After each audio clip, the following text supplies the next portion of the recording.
चक्षुर्मृतं येन तस्मै श्रीगुरवे नमः।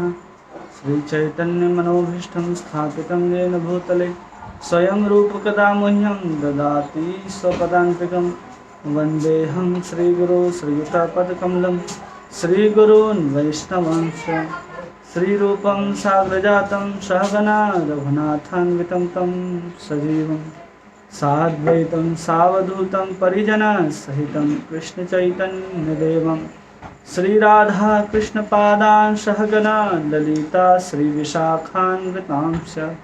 नमः ॐ विष्णुपादाय कृष्णपृष्ठाय भूतले श्रीमते भक्तिवेदान्त स्वामी इति नामिने। नमस्ते सारस्वते देवे गौरवाणी प्रचारिणे निर्विशेष शून्यवादी पाश्चात्यदेशतारिणे।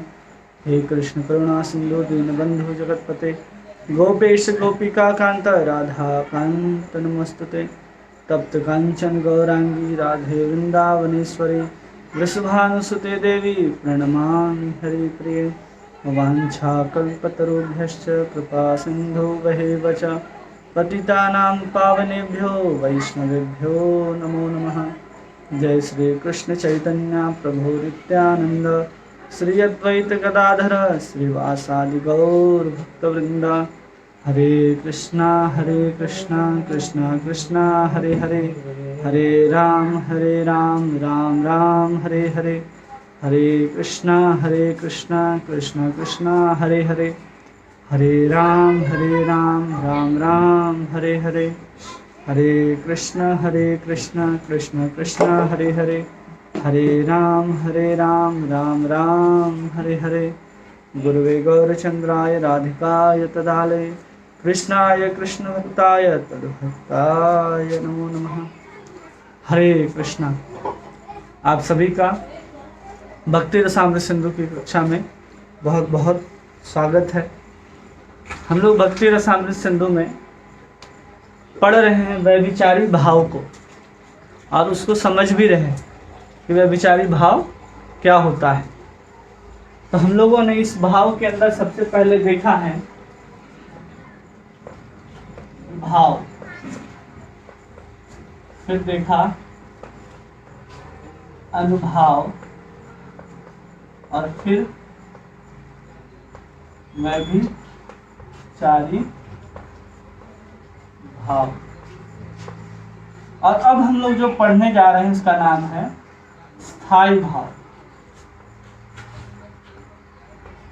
क्या पढ़ेंगे हम लोग? स्थायी भाव। एक अतिरिक्त भाव बीच में था, व्यभिचारी भाव के बाद यहाँ था सात्विक भाव। सात्विक भाव। तो इन चारों को हम लोगों ने अभी तक पढ़ लिया है। विभाव क्या होता है तो उद्दीपन और आलंबन अलग अलग करके इसको पढ़ा। शीत और क्षेपण दो तरह के अनुभाव होते हैं वो हमने देखा। अष्ट सात्विक भाव को हमने देखा और 33 व्यभिचारी भाव को देखा और उसमें 7 गौण भाव और एक मुख्य भाव को मिला करके कुल 41 भाव को हम लोगों ने पढ़ा।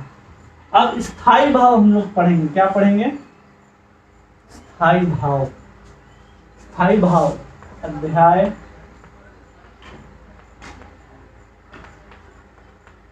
32 जिसका शीर्षक रूपाज जी लिखते हैं स्थायी भाव के लक्षण। स्थायी भाव के लक्षण को समझने से पहले हम लोग ये समझ लेंगे कि जितने भी भाव हैं वो प्रकट कैसे होंगे। जैसे अगर बड़ा सा समुद्र है उसमें बहुत सारे आकर के अनुभाव विभाव रूपी नदी मिलते जाए तो समुद्र कभी भी बढ़ नहीं सकता। लेकिन छोटा सा तालाब हो, ढेर सारी नदी आकर के मिले तो तालाब भर जाएगा। तो ये डिपेंड करता है भक्त के ऊपर कि कब किसके शरीर से विभाव अनुभाव प्रकट होंगे, किसके शरीर के अंदर से प्रेम के लक्षण प्रदर्शित होंगे।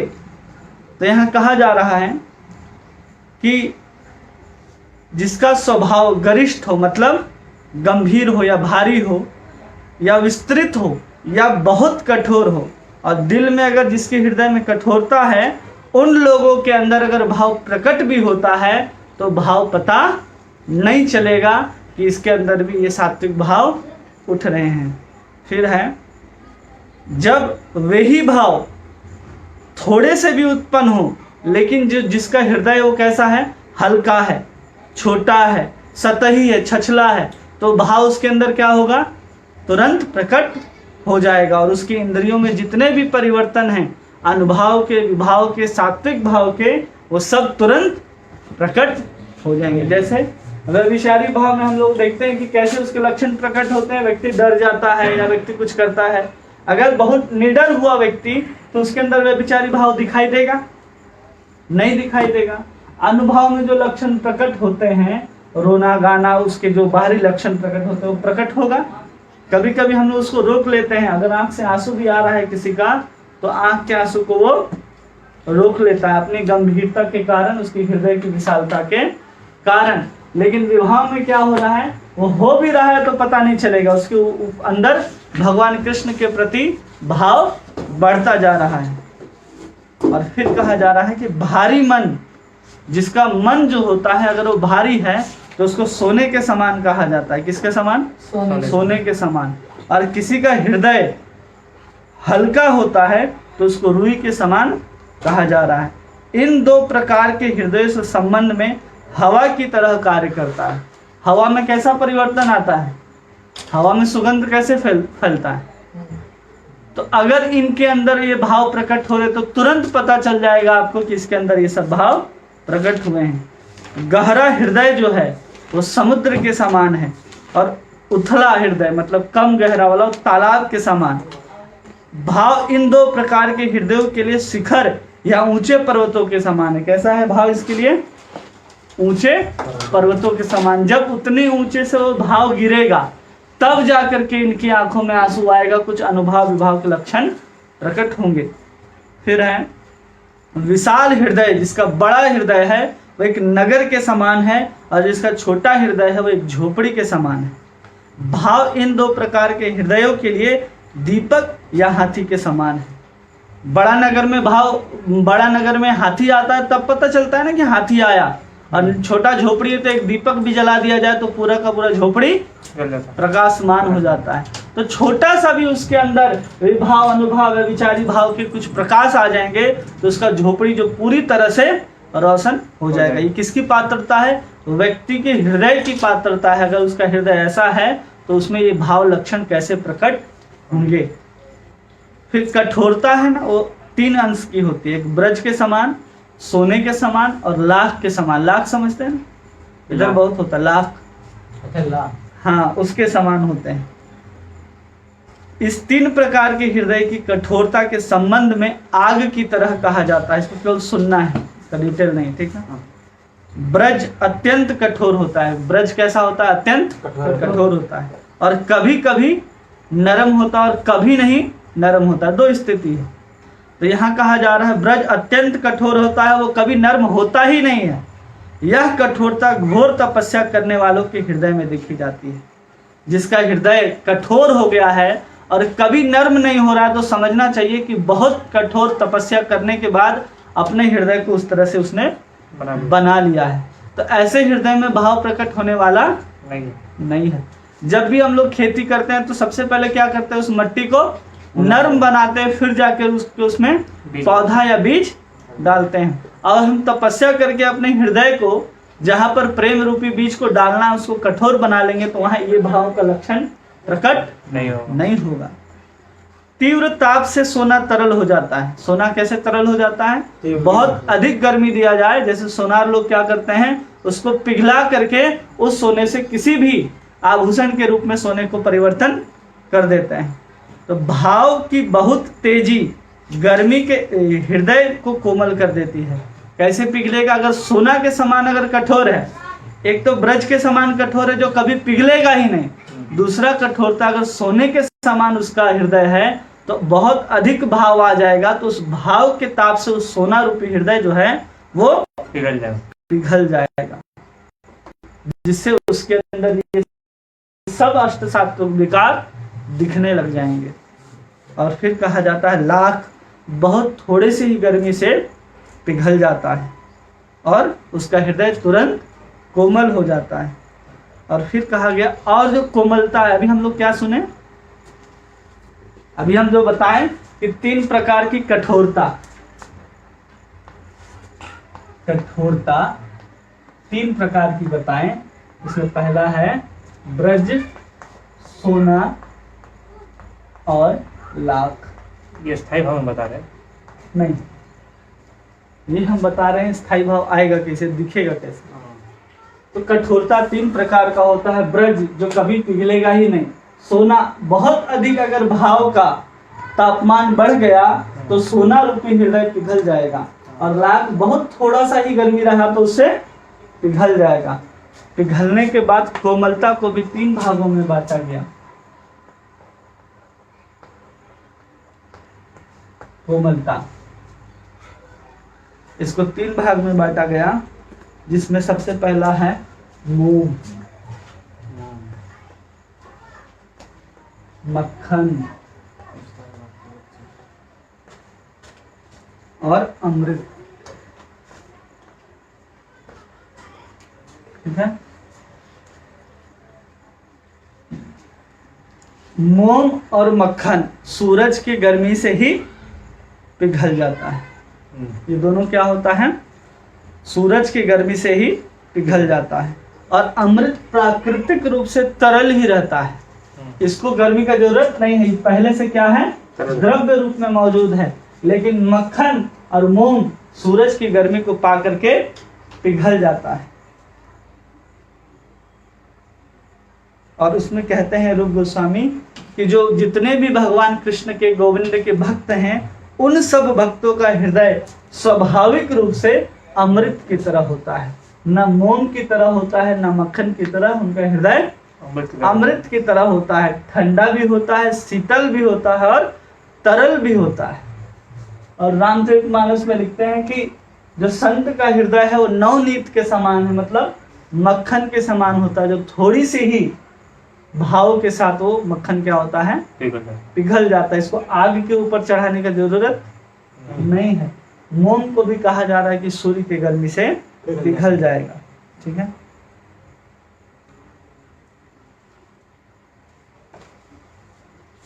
और उसके पहले हम बताएं कि हृदय के जो 3 प्रकार होते हैं, बड़ा हृदय, झोपड़ी के समान हृदय और समुद्र के समान हृदय। ठीक है। लेकिन जब प्रधान स्थिर भाव बहुत प्रमुख हो जाता है तो सभी प्रकार के हृदय व्यभिचारी भाव से पूरी तरह व्याकुल हो जाते हैं। कब, कैसा भी हृदय हो, इसको छोड़ करके, इसको छोड़ करके कैसा भी हृदय हो, अगर उसका स्थिर भाव मतलब स्थायी भाव क्या हो जाए, वहां पर प्रमुख बन जाए, इसके साथ मिलकर के, भगवान के प्रेम के साथ मिलकर के प्रमुख बन जाए, तो वो क्या होगा, कैसा भी हो, सोने जैसा हृदय भी हो तो धीरे धीरे पिघल जाएगा। और यही स्थायी भाव और अधिक आगे तक चला जाए तो ब्रज के जैसा कठोर हृदय भी पिघल जाएगा। जितने भी तपस्या करने वाले हैं वो भी भगवान कृष्ण की तरफ खींचे जाएंगे। भक्त सागर के समान होता है, जैसे विष्णु दूध सागर में निवास करते हैं, वैसे ही भगवान के भक्त हृदय में निवास करते हैं। जैसे समुद्र गहरा है और अथाह है, वैसे ही भक्त के हृदय अपने गुणों को प्रकट न करना, मतलब समझ में आता है, अगर कोई भक्त अपने गुण को प्रकट नहीं कर रहा है तो उसका हृदय बहुत गहरा है। सागर की गहराई में मोती पाया जाता है, वैसे ही भक्तों के हृदय के अंदर जो कृष्ण की भावना रूपी जो इतने अनुभाव, विभाव, सात्विक भाव हैं, वो अंदर छिपे होते हैं, उसको प्रकट नहीं करता है। और कह रहे हैं कि जैसे समुद्र अथक है, वैसे ही भक्त अपनी सेवा में निरंतर है। जैसे समुद्र कभी थकता नहीं, उसकी लहरें लगातार आती जाती हैं और लगातार 20,000 नदियों को पिए जाता है, फिर थकता नहीं है। वैसे ही भगवान के जो शुद्ध भक्त होते हैं कभी भी सेवा करने से थकते नहीं है। जैसे जिस प्रकार समुद्र का पार पाना कठिन है, वैसे ही स्थायी भाव का पार पाना कठिन है, जिसको हम लोग पढ़ने जा रहे हैं। भक्त के गुणों की गणना भी करना कठिन है, लेकिन उन लोग सीमित करना इसलिए पड़ रहा है क्योंकि का अध्ययन करना चाहते हैं। भक्त पूर्ण प्रेमा विकसित कर लेता है और उस प्रेमा से उत्पन्न होने वाले परिवर्तन को नहीं रोक सकता। जैसे चंद्रमा समुद्र से चंद्रमा का उदय होने पर सागर ज्वार को नहीं रोक सकता। जैसे पूर्णिमा का जिस दिन चांद आता है उस दिन समुद्र की जो लहरें हैं वो बहुत ऊंची ऊंची उठती हैं। समुद्र बहुत दूर है चांद से, लेकिन फिर भी समुद्र अपने आप को नहीं रोक सकता है। कब? जब पूर्णिमा के दिन चांद पूर्णिमा के साथ चांदनी के साथ निकलता है। इस प्रकार भक्ति रसामृत सिंधु के दक्षिण महासागर की चौथी लहर समाप्त होती है जो व्यभिचारी भाव से संबंधित है। ठीक है, ये हम लोगों ने व्यभिचारी भाव को पढ़ा। कठोर हृदय, कोमल हृदय, विशालता कैसे? एक समुद्र जैसी विशालता, एक तालाब जैसा, और एक छिछला जिसमें कोई गहराई ना हो। उन गहराई को उन गुणों के साथ नाप दिया गया कि समुद्र की गहराई, जैसे भगवान के जो भक्त होते हैं उनका हृदय समुद्र की गहराई जैसा होता है, जिसमें से आप उनके गुणों को ढूंढ करके निकाल तो सकते हैं, लेकिन बहुत गहराई में जाने के बाद। इसलिए हर भक्त के साथ रह करके हम उसके हृदय की बात को नहीं जान पाते। क्यों? क्योंकि वो तो सीमित रहता है। हमको लगता है कि साधारण भक्त है और हम उसके प्रति अपराध कर बैठते हैं, या उसके भाव को न जानने के कारण हम उसमें दोष देखने लग जाते हैं। और हम भाव भक्ति जब पढ़ा रहे थे तो बताए थे कि उसमें कुछ दोष हो सकते हैं, फिर भी वो शुद्ध भक्त कहा जाएगा। क्यों?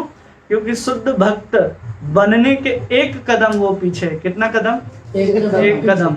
और ये जितने भी भाव प्रकट हो रहे हैं, हम इतने सारे भाव को बताएं। हमने भाव भक्ति की परिभाषा में पढ़ा था कि क्या है वो? शुद्ध सत्व विशेष आत्मा।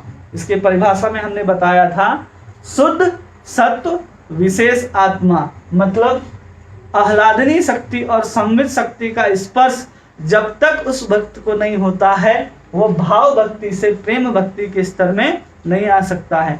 भाव भक्ति में उसका हृदय पिघलता है भगवान के लिए, लेकिन कैसा? जैसे कीचड़ है ना, वो पूरी तरह से तरल नहीं होता, लेकिन वो कैसा है?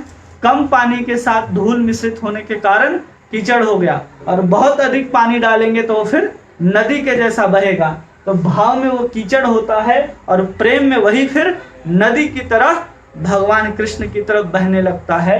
यही और भाव और प्रेम की अवस्था है। जब हम भाव को पूरी तरह से समझ लेंगे, और इसी भाव से रस बन रहा है। क्या बन रहा है? रस। तो हमने रस को भी बताया कि रस क्या होता है। किसी चीज में विशेष आनंद आना, एक ऐसा रस मिलना, यह एक ऐसा खिंचाव महसूस करना जिसके कारण हम उस कार्य को लगातार किए जाएं, उसको रस कहते हैं। हम बताए थे ना, हम साधारण भाषा में यही बताए थे कि वो ऐसा चीज जो हमको बार बार करने पर मजबूर करे, कि बार बार हम उस चीज को करना चाहते हैं। जैसे हम गुलाब जामुन खाते हैं, जिसको 2-4 का भूख है वो क्या करता है? 1, 2, 3, 4 लगातार खाया जाता है। क्यों? क्योंकि उसको पहले से स्वाद उसने महसूस किया है और दोबारा वो खाना चाहता है। किसके कारण? उसमें स्वाद आ रहा है। उसमें क्या आ रहा है? उसको रस आ रहा है। और वो रस क्या होता है? भौतिक दुनिया में हम ग्रहण करते जाते हैं और एक दिन छोड़ देते हैं। लेकिन भक्ति का रस ऐसा है कि अनंत काल तक, अब अनंत लोगों के साथ उसका रसपान किया जाए तो भी भक्ति का रस समाप्त होने वाला नहीं है। इसलिए भक्ति रसामृत सिंधु में अलग अलग भावों को समुद्र की दिशाओं की तरह बांट करके रूप गोस्वामी ने हमको समझाया है। समझ रहे ये बात? अब ये भाव जो है, यही भाव जब स्थायी हो जाता है किसके साथ? भगवान के संबंध के साथ एक रस में स्थित हो जाता है, तो उसको भी क्या कहते हैं? प्रेम कहते हैं। क्या कहते हैं? प्रेम। और जितने भी लक्षण हमने और आपने पढ़े वो कब प्रकट हो रहे हैं? उस भाव अवस्था के बाद, प्रेम में जाने के बाद। भाव में जो लक्षण प्रकट हो रहे थे वो कुछ ही लक्षण सात्विक भाव के प्रकट हो रहे थे। आंसू आना और उसके रोंगटे खड़े होना और कांपना, ये 2-3 ही लक्षण भाव के अंदर प्रकट होते हैं। लेकिन जैसे ही प्रेम में हम पहुंच जाते हैं तो 8 सात्विक विकार प्रकट होने लग जाते हैं और पूरे 41 भाव प्रकट होंगे और अनुभाव, क्षेपण, विक्षेपण सब प्रकट होने लगेंगे। कब? जब वो प्रेम की अवस्था में आएगा तब। और जब हम इन पांचों भाव को एक साथ पढ़ लेंगे तब समझ में आएगा कि रस क्या होता है, रस का निर्माण कैसे होता है। पहले हम लोग क्या करेंगे, स्थायी भाव को समझने का प्रयास करेंगे, जिसमें कौन सा भक्त कैसे अपने अपने रस में स्थित होता है और भगवान का आस्वादन करता है, उसको हम लोग समझेंगे। ठीक है बताएं।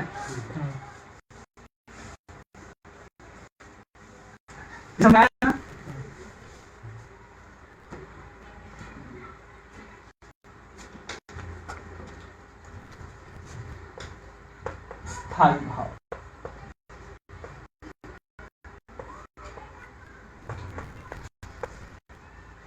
स्थायी भाव क्या होता है? रूपाल जी ने क्या लिखा है इसके बारे में? रूपाल जी ने इसके बारे में लिखा है,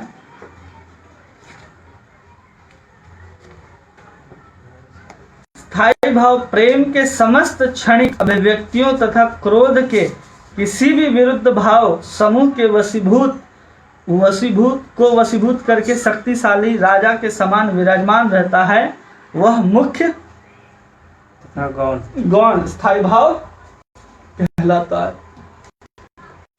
रूपा जी क्या लिख रहे हैं कि जितने भी भाव हैं, कोई भी भाव हो, उन सब के ऊपर राजा की तरफ बैठ जाए वही स्थायी भाव कहलाएगा। मतलब आप अनुभाव पढ़े, आप विभाव पढ़े, आप व्यभिचारी भाव पढ़े, इनमें से सब क्या है, उस परिस्थिति को देख करके उत्पन्न हो रहे हैं और फिर समाप्त हो जा रहे हैं। लेकिन स्थायी भाव क्या करेंगे, वो हमेशा बने रहेंगे। स्थायी भाव के अंदर सबसे पहला भाव आता है शांत,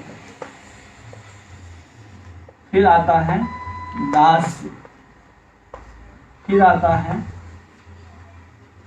साक्ष्य, फिर आता है वात्सल्य और माधुर्य।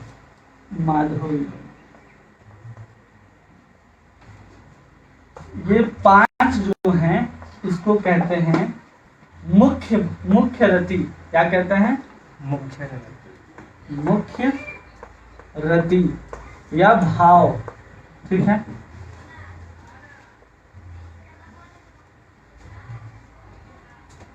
साथ फिर से बताना मुझे।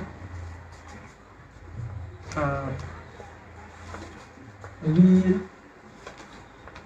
विभत्स, करुणा, हर्ष, करुणा, भयानक, रौद्र,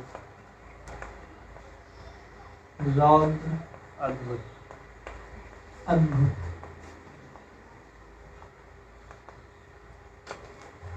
ये क्या कहलाते हैं? गौण रति। क्या कहलाते हैं? गौण रति या फिर भाव। ठीक है, रख लो है मेरे पास। ये मुख्य रति। हाँ, ये मुख्य रति है। शांत, दास, साख, वात्सल्य और माधुर्य। जब इस भाव के अंदर हम बात कर रहे थे कि वो प्रेम में कब बनता है, तो भाव भगवान के किसी एक संबंध में स्थिर हो जाए तो प्रेम कहलाता है। तो आप इसमें से किसी एक में स्थिर हो सकते हैं, ना कि इसमें। ठीक है, शांत, दास, साक्ष्य, वात्सल्य और माधुर्य।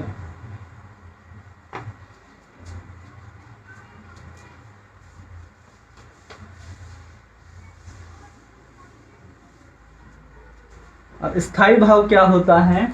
ये जितने भी भाव हम लोगों ने देखा, उन सब के ऊपर माधुर्य, वात्सल्य, साक्ष्य, दास या शांत कोई एक राजा की तरह बैठ जाए और बाकी जितने भी भाव हैं वो उसके नीचे काम करे। वो भाव ऐसा नहीं कि समाप्त हो जाए, वो भाव रहेगा। लेकिन क्यों रहेगा? उसके रस को बढ़ाने के लिए। जैसे शांत में है कोई, तो जितने भी अनुभाव विभाव हैं सब क्या करेंगे? उस शांत के आनंद को बढ़ाएंगे। उस शांत रस का आनंद लेने वाले भक्त के अंदर वो सब प्रकट होंगे। तो उसी को यहाँ लिखते हैं कि वह भाव जो हास्य जैसे अनुकूल भावों को नियंत्रित करता है। किसको नियंत्रित करता है? हास्य। हास्य किस में आया? गौण भाव में आया। नियंत्रित करता है और क्रोध जैसे विरोधाभासी भावों को एक कुशल शासक के रूप में नियंत्रित करता है। क्रोध, क्रोध किस में आता है? व्यभिचारी भाव के अंदर आता है, अनुभाव के अंदर आता है, और सात्विक अनुभाव और व्यभिचारी भाव के अंदर आता है। उसको भी क्या करे? उसको शासन करे या नियंत्रित करे, उसको स्थिर भाव कहते हैं। समझ में आया? क्लियर? भाव को शासन करें, मतलब ये पांचों भाव में से कोई एक भाव राजा की तरह स्थापित हो जाए, गौण भाव में सबको क्या करे? अपने नीचे रखे और इसको नियंत्रित करे। और जो प्रतिकूल भाव हैं जैसे क्रोध, त्रास, उद्वेग, उसको क्या करे? अपने नियंत्रण में रख सके। होना है उसके नियंत्रण, उसके नियंत्रण में नहीं होता है। और इसमें क्या होता है? वह प्रकट होते हैं इन सबको भरने के लिए। और व्यभिचारी भाव प्रकट कब होते हैं? प्रतिकूल और अनुकूल भी पढ़ा, स्वतंत्र भी पढ़ा, परतंत्र भी पढ़ा, श्रेष्ठ भी पढ़ा और अधम भी पढ़ा। तो आपको पता चल गया होगा कि कौन किसको बढ़ाता है और कौन किसको कम करता है। तो यहाँ पर हम समझ गए, स्थायी भाव वो भाव कहलाता है जिसमें कोई मुख्य रति का कोई एक भाव बाकी सभी भावों के ऊपर राजा की तरह बैठा हो और अनुकूल भाव को अपने नियंत्रण में रखता हो और विरोधाभासी भावों को एक कुशल शासक के रूप में नियंत्रण करता हो, उसको स्थायी भाव कहते हैं। ठीक है? नहीं आएगा तो फिर से बताएंगे, ठीक है? इसलिए आराम से इसको समझना है। और इसी भाव को जानकार लोग दो भागों में बांटते हैं। स्थायी भाव को कितने भाग में बांट दिया गया? एक मुख्य रति में और दूसरा गौण रति में। मुख्य में 5 और गौण में 7, कुल मिला करके 12 भाव होते हैं मुख्य रूप से, जिसको दो भागों में बांट दिया गया, 5 में और 7 में। ठीक है? मुख्य भाव क्या होते हैं और किसको कहा जाता है, इसकी परिभाषा। जो एक रति, जो शुद्ध सत्व विशेष आत्मा, हम भाव भक्ति पढ़ा रहे थे आपको, तो हम बताए थे कि शुद्ध सत्व विशेष आत्मा क्या होता है। याद है सबको? शुद्ध सत्व विशेष आत्मा। शुद्ध सत्व हम बताए थे कि ये सत्व तीनों गुण से ऊपर का सत्व नहीं है, ये बहुत ऊपर का सत्व है। और शुद्ध कौन सा शुद्ध? 100% शुद्ध, जो भजन साधन और साधु के संग और भगवत कृपा से जिसका हृदय पूरी तरह से शुद्ध हो चुका हो। और विशेष आत्मा, विशेष आत्मा का अर्थ है जिसमें राधा रानी का सीधा स्पर्श हो, जिसके हृदय को राधा रानी ने छू लिया हो, वो शुद्ध सत्व विशेष आत्मा। ये शुद्ध सत्व जो है वो भक्ति वाला जो शुद्ध सत्व बोलते हैं। हाँ, भाव भक्ति जब पढ़ाए थे तो हम बताए थे इसकी परिभाषा में कि शुद्ध सत्व विशेष आत्मा का स्पर्श होता है, तब उसके अंदर भाव के सारे लक्षण दिखाई देते हैं, जो सीधा अतरंगा शक्ति के अंतर्गत आता है। क्योंकि आप क्या किए, भाव भक्ति के स्तर पर आ गए, मतलब आपने निष्ठा को भी तोड़ दिया और लगभग जितने भी प्राकृतिक बंधन थे आपने उसको तोड़ दिया। जैसे सब कुछ बंधन टूट जाता है, उसके बाद भी कुछ ऐसे रस्सियां हैं जो बंधे नहीं हैं लेकिन लटके होते हैं शरीर पर, देखे ना? बहुत सारे उसको बंधन बांधा जाए तो फिर भी बंधे नहीं होते, लेकिन उसके शरीर से लटके होते हैं। वही दोष इस भाव भक्ति के अंदर दिखाई देते हैं। वो किसके कारण है? जो शुद्ध हो गया है और आह्लादनी शक्ति का स्पर्श होने के कारण ये भाव भक्त तुरंत अब प्रेमा भक्ति को प्राप्त कर जाएगा, उसमें कोई संशय नहीं है। और क्या कहा जा रहा है? मुख्य रति, जो शुद्ध सत्व विशेष आत्मा, मतलब जिसमें आह्लादनी शक्ति और संवित शक्ति से जिसका हृदय पूरित हो गया हो, वो मुख्य रति कहलाती है। जो भाव भक्ति पढ़े होंगे उसकी परिभाषा में हम बताए थे। इसी मुख्य रति के बारे में हम बात कर रहे थे कि इसी भाव को क्या करता है, वो वहां पर पुष्ट कर लेता है, इसी भाव में वो आकर के स्थित हो जाता है और तब वो प्रेम भक्ति की ओर जाता है। इस भाव में स्थिर होते ही भगवान कृष्ण के दर्शन वो करना भाव भक्ति में ही शुरू कर देता है, तो उसको कहते हैं मुख्य रति। ठीक है, समझ गए?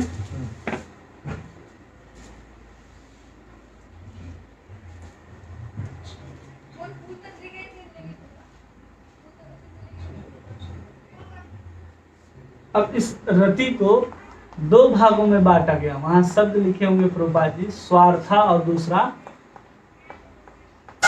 परार्था, है ना लिखा हुआ। तो सबसे पहले स्वार्था को समझेंगे। स्वार्था मुख्य रति क्या होता है? वह प्राथमिक रति जो स्पष्ट रूप से गैर विरोधाभासी भावों से अपना पोषण करती है। स्वार्था कौन है? जो गैर विरोधाभासी भावों से अपना पोषण करती है। गैर विरोधाभासी समझते हैं? जो विरोध नहीं कर रहा है, जैसे हर्ष, और क्या आएगा इसमें? लोभ, नहीं, लज्जा, ये जितने भी आएंगे वो क्या है? गैर विरोधाभासी। इन सब से वो क्या कर रहा है? अपना पोषण कर रहा है। उसको बोलते हैं स्वार्था मुख्य रति या स्वार्थारति। क्या कहेंगे उसको? स्वार्थारति। और इस स्वार्थारति में कुछ गैर ऐसा भाव आ जाए जो विरोधाभासी हो, जैसे शोक, शोक आ जाए, त्रास आ जाए, तो इससे क्या होगा? ये तुरंत दुखी हो जाएगा। इससे तो अपना पोषण करेगा जो उसके अनुकूल है, लेकिन जो उसके प्रतिकूल भाव है, जैसे सुख होना, त्रास होना, निर्वेद होना, ये सब क्या करेंगे? तुरंत दुखी कर देंगे। मतलब ये अपना पोषण स्वयं नहीं करता है, इसलिए इसको कहते हैं स्वार्था रति। ठीक है? दोनों कैसा होगा? जो यहाँ पर जो उसके अनुकूल है उससे क्या कर रहा है? अपना पोषण कर रहा है। लेकिन जो प्रतिकूल है उसके साथ वो क्या कर रहा है? अपने आप को दुखी कर ले रहा है तुरंत। प्रार्थना में, स्वार्था में। और प्रार्था भाव उसको कहा जाता है वही मुख्य रति जो स्वयं को सीमित करती है। क्या करती है? सीमित करती है। और गैर विरोधाभास और विरोधाभासी दोनों भाव से को स्वीकार करती है, वो परार्था कहलाती है। मतलब केवल जो अनुकूल है, स्वार्था क्या कर रही है? जो अनुकूल है, अनुकूल भाव, उसको स्वीकार करती है। लेकिन जैसे ही प्रतिकूल उसके सामने आता है वो दुखी हो जाती है। क्या हो जाती है? दुखी हो जाएगी। ये मिलेगा इसको दुख मिल जाएगा, ये मिलेगा इसको ये अपना पोषण कर लेगी। लेकिन परार्था उसको कहा जा रहा है जो अनुकूल हो या प्रतिकूल हो, दोनों में अपने आप को क्या करे? पोषण करे, सीमित करे, स्वयं को क्या करे? सीमित कर ले। मतलब प्रतिकूल भी चाहिए तो कितना चाहिए, और अनुकूल भी चाहिए तो कितना चाहिए, ये परार्था रति को पता होता है। जैसे सब्जी बनाने वाले को पता होता है कि कितना नमक डालना है और कितना पानी डालना है। अगर इस सब्जी बनाने वालों को पता नहीं है कि कितना पानी डालना है और कितना नमक डालना है, तो अनुकूल में पता चला कि हम चलो ढेर सारा मटर पनीर इसमें डाल दिए, और प्रतिकूल में पता चला कि हम उसमें 1 बाल्टी नमक डाल दिए, तो क्या हो जाएगा? बनेगा स्वाद? वो पूरा का पूरा स्वार्था, मतलब वो बिगड़ जाएगा। और परार्था में क्या है? उसको दोनों क्वांटिटी का पता है कि हमको जो बना रहे हैं उसमें दोनों जो मात्रा होनी चाहिए वो अनुकूल होनी चाहिए और बराबर मात्रा में होनी चाहिए। वो परार्था रति कहलाती है, जिसमें अनुकूल भाव को भी क्या करता है? सीमित कर लेता है, और प्रतिकूल भाव को भी क्या कर लेता है? अपने नियंत्रण में रख लेता है। वो परार्था कहलाता है। शब्द से ही पता चलता है क्या है? स्वार्था। अच्छा मिलेगा हम लेंगे, खराब मिलेगा हम। अब परार्था, तुम अच्छा दो खराब दो, जो चाहिए हम लेंगे। अपने हिसाब से हम नियंत्रण करेंगे। इसको परार्था। जो दूसरे पर निर्भर हो और जो स्वयं पर निर्भर हो उसको स्वार्था करते हैं। क्लियर?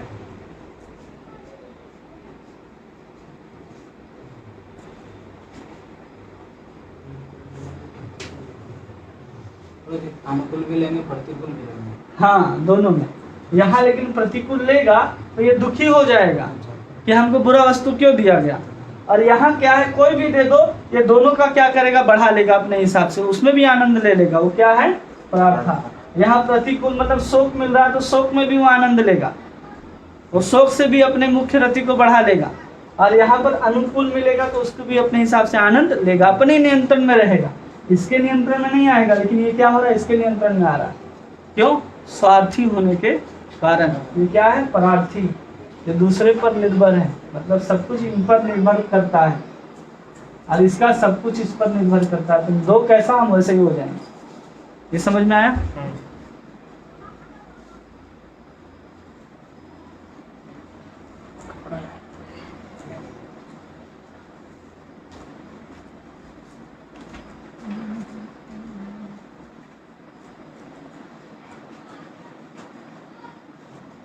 ये तो क्लियर हो गया दोनों चीज। अब हम लोग इसको समझेंगे पांचों को, ठीक है?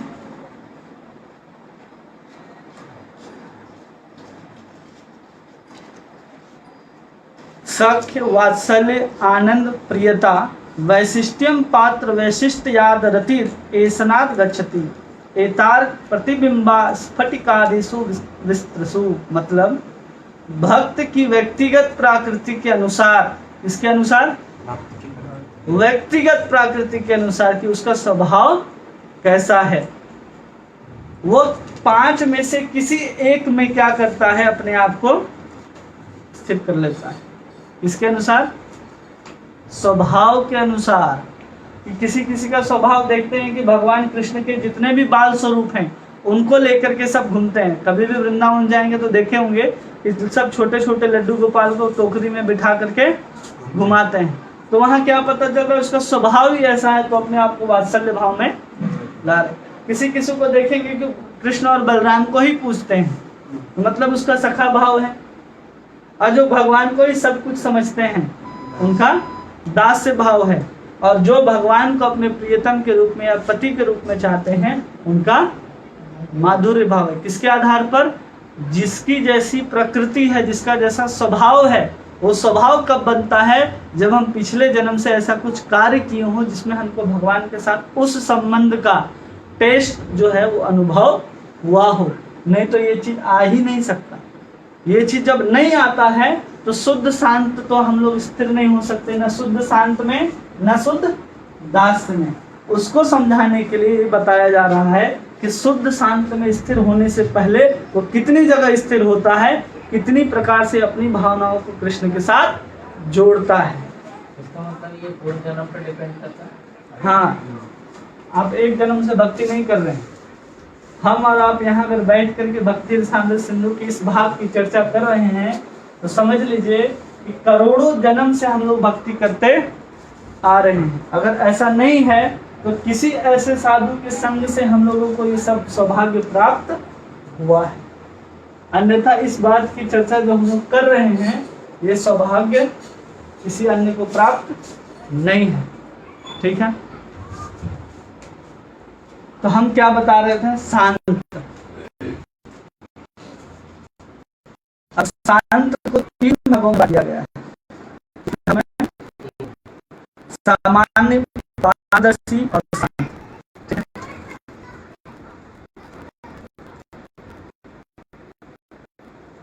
शुद्ध रति नामक रति, जिसको तीन भागों में बांटा गया है, सामान्य, स्वच्छ और शांत। ठीक है? शुद्ध रति कौन सी शुद्ध रति? शुद्ध रति समझ रहे हैं सबको? केवला भक्ति, जिसको तीन भाग में बांट दिया गया। पहला सामान्य, दूसरा स्वच्छ और तीसरा सामान्य। ठीक है?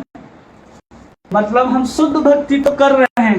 क्या कर रहे हैं? शुद्ध भक्ति की परिभाषा अन्याभिलाषिता शून्यम ज्ञान कर्माद्यानावृतम आनुकूलेन कृष्णाशीलनम सभक्ति उत्तम सर्वोपाधि विनिर्मुक्तम तत्परत्वेन निर्मणम ऋषिकेन ऋषिकेश सेवनम सभक्ति रुच्यते।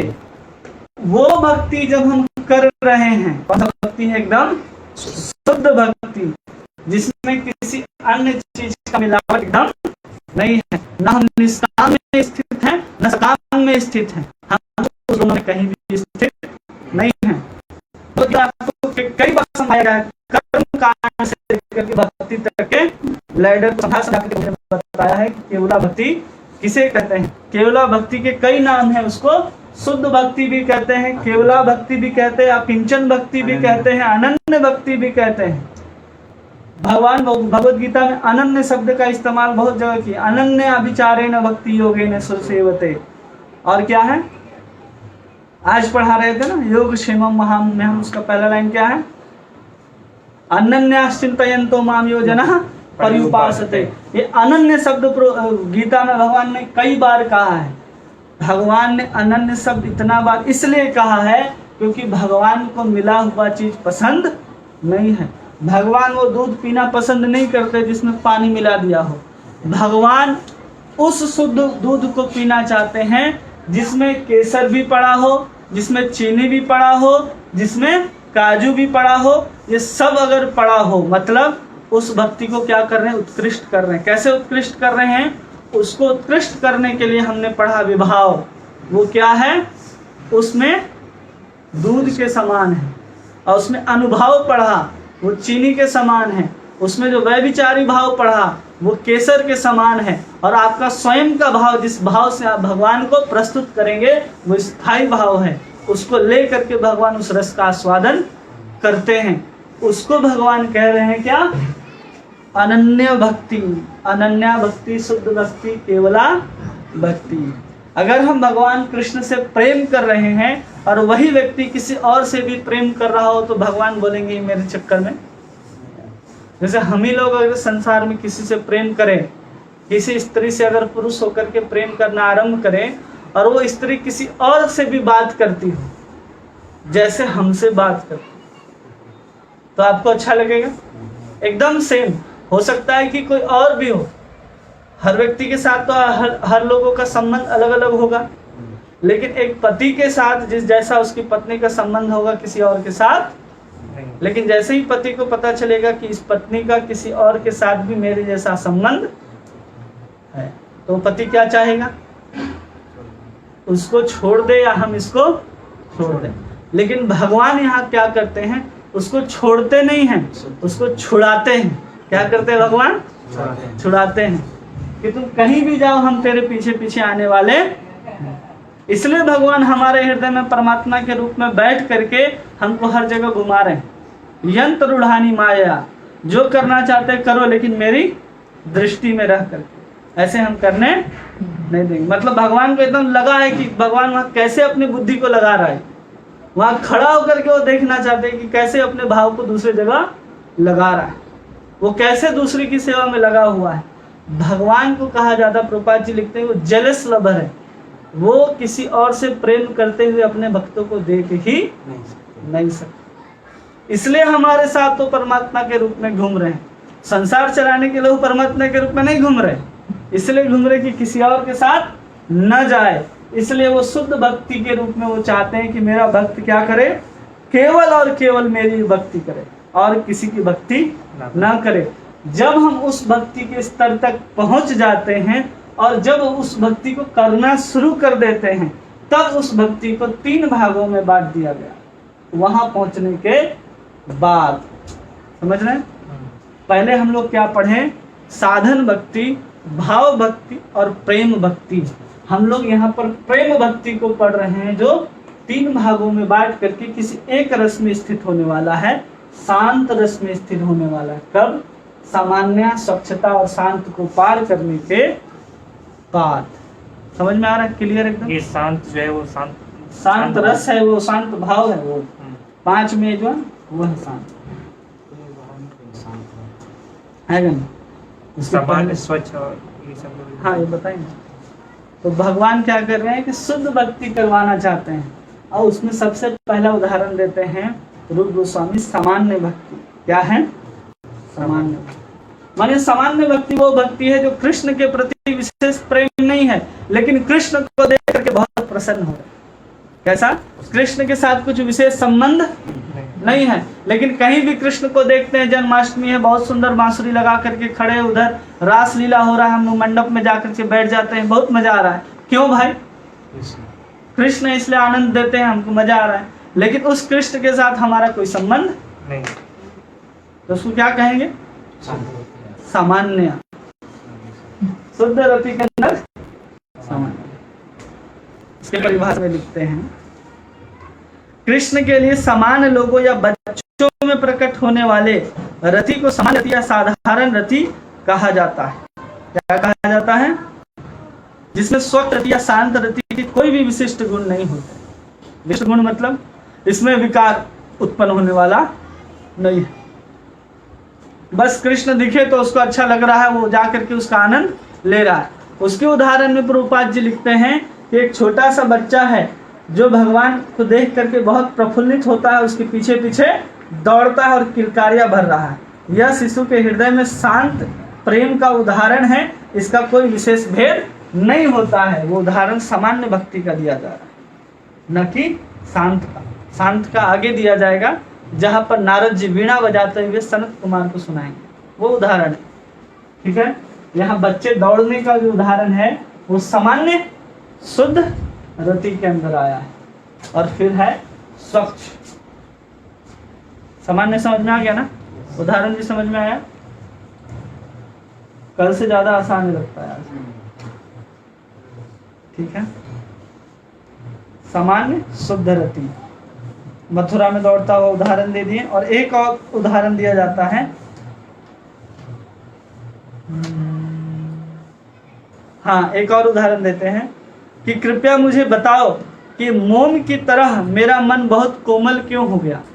अभी हम उदाहरण दिए थे उतने सारे मोम का, व्रज का और अमृत का और मक्खन का उदाहरण दिए, जिसके कारण हृदय पिघलता है। तो एक बूढ़ी, एक दोस्त कह रहा है भगवान का किसी और से, जो सामान्य भक्त है, भगवान के साथ उसका कोई विशेष संबंध नहीं है। क्या कह रहा है कि मुझे बताओ कि मेरा हृदय जो है मोम की तरह क्यों पिघल रहा है, ऐसा क्या है, किस लिए है? तो उत्तर दिया जाता है, क्योंकि मथुरा के सड़कों पर कृष्ण रूपी सूर्य निकल आया है, जिसके ताप से तुम्हारा मोम रूपी हृदय पिघल रहा है। ये किसका उदाहरण है? सामान्य शुद्ध रति का उदाहरण है, शांत रति का उदाहरण नहीं है। ठीक है, ये उदाहरण है उसमें नहीं ना? अब हम लोग समझेंगे स्वच्छ। सामान्य तो समझ में आ गया ना? एकदम आराम से, बहुत समय है आज हम लोग का, आराम से हम लोग समझेंगे। ठीक है, दूसरा स्वच्छ। स्वच्छ शुद्ध रति कहते हैं जब रति कई रूपों को प्रकट करती है, क्योंकि साधक विभिन्न प्रकार के भक्तों के साथ जुड़ता है और विभिन्न साधन का अभ्यास करता है, इसे स्वच्छता या पारदर्शी कहा जाता है। इसको समझिए। एक भक्त है, हम पहले क्या किए, जब भक्ति में हम लोग नहीं आए थे तो कभी हम लोग क्या करते थे, जितने भी राम के उपासक थे उनके पास भी जाते थे, ब्रह्म के उपासक थे उनके पास भी जाते थे, अन्य देवी देवताओं के उपासक थे उनके पास भी जाते थे, सबके पास जाते थे और अलग अलग साधन करते थे, सब साधन करते थे। उन साधन का जो हमारे हृदय में जो छाप है, अंकित है, तो उसका अनुभव हमारे साथ है। और फिर जब हम शुद्ध भक्ति को करने लगे, किसको करने लगे? शुद्ध भक्ति, मतलब हम कृष्ण में आकर के स्थिर हो गए, एकदम कृष्ण के साथ लगे हैं। लेकिन कृष्ण के साथ लगने के बाद भी हम कभी शांत रस वाले भक्त का संग करते हैं, जिसके अंदर भगवान के प्रति कोई विशेष लगाव नहीं है, या फिर ऐसे लोगों को वृंदावन में जाकर के संग करते हैं जो सीधा माधुरी रति में आते हैं, या ऐसे लोगों का संग करते हैं जो सीधा वात्सल्य रस में भगवान का ये आनंद लेते हैं। हम जब उनका संग करते हैं, कब? शुद्ध भक्ति को करते हुए, और अन्य अन्य साधनों को भी करने लग जाते हैं, तो उस स्वच्छ शब्द यहाँ पर दिया गया है पारदर्शिता के कारण, एक मणि के कारण। मणि देखें, मतलब उसके सामने जैसा वस्त्र रख दो वो मणि भी उसी रंग का दिखाई देने लगता है। यहाँ पर हम कभी भगवान को अपने पिता के रूप में देखते हैं, कभी हम पिता को अपने मालिक के रूप में देखते हैं, और कभी पिता को हम अपने सखा के रूप में देखने लगते हैं। क्यों? अलग अलग, क्या कहते हैं? स्वच्छ शुद्ध क्यों, कब कहते हैं कि उसने अलग अलग लोगों के साथ अलग अलग भाव वाले भक्तों के साथ संग किया और उसी के अनुसार अपने साधना को किया। जैसे वो दास से रस के साथ आता है तो भगवान को हाँ मालिक हाथ जोड़ के रक्त पक्तक के साथ खड़ा हो जाता है।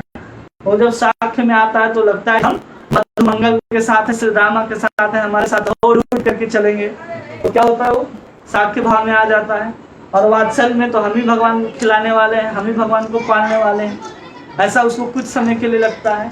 और माधुर्य जिसमें लगता है कि भगवान हमारे पति हैं, हमारे प्रेमी तो वही हैं, हम उनकी प्रेमिका के रूप में संसार में भटक रहे हैं किसी और के साथ, ऐसा हमको लगता है। और ऐसा सब भाव जब एक ही भक्त में प्रकट होने लगे संग और साधन के कारण, तो उसको स्वच्छ शुद्ध रति कहा जाता है, जिसका उदाहरण प्रभुपाद जी ने दिया है।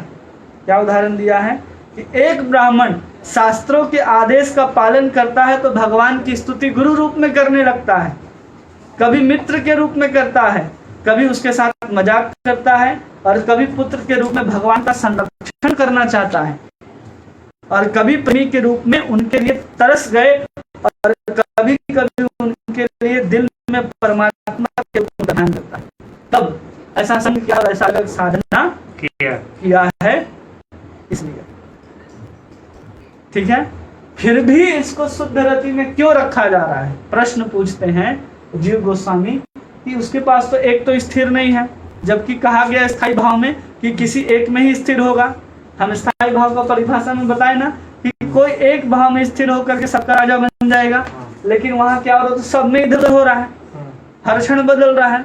तो कहते हैं कि वो आनंद तो ले रहा है ना स्थायी भाव का, स्थायी रस का आनंद ले रहा है, लेकिन परमानेंट नहीं ले रहा है, वो कुछ क्षण के लिए ले रहा है, अस्थायी रूप से आस्वादन कर रहा है, इसलिए इसको शुद्ध रति के अंदर रखा गया है। ठीक है, शुद्ध रति में समझ रहे, केवला भक्त का ही हम बात कर रहे हैं। और फिर आता है शांत। ठीक है, इसके बाद जो स्थिर होगा, जैसे नाचते रहेगा ना कि कभी हमको भगवान प्रीतम के रूप में दिखते हैं, कभी हमारे बालक के रूप में, वो शांत भी नहीं है, दास भी नहीं है, साख्य कहीं नहीं है, उसको एक में स्थिर होना पड़ेगा। तो अब हम लोग समझेंगे शांत भक्त किसको कहा जाता है, जो भगवान के शांत भाव में स्थित है। ठीक है,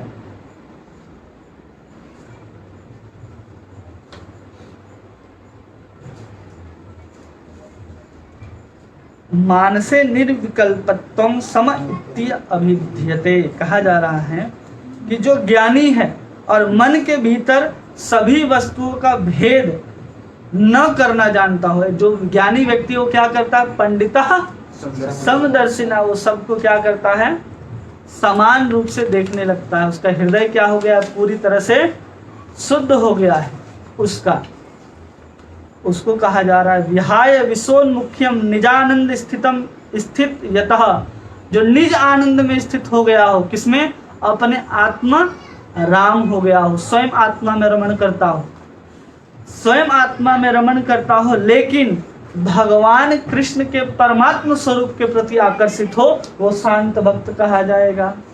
क्या कहा जाएगा, शांत। कौन, जो अपने ज्ञान में स्थित हो गया हो, जो सब में समान दृष्टि रखता हो, अपने आत्म साक्षात्कार को प्राप्त कर लिया हो और भगवान कृष्ण के परमात्मा स्वरूप के प्रति आकर्षित हो, वो शांत भक्त कहा जाएगा। ठीक है,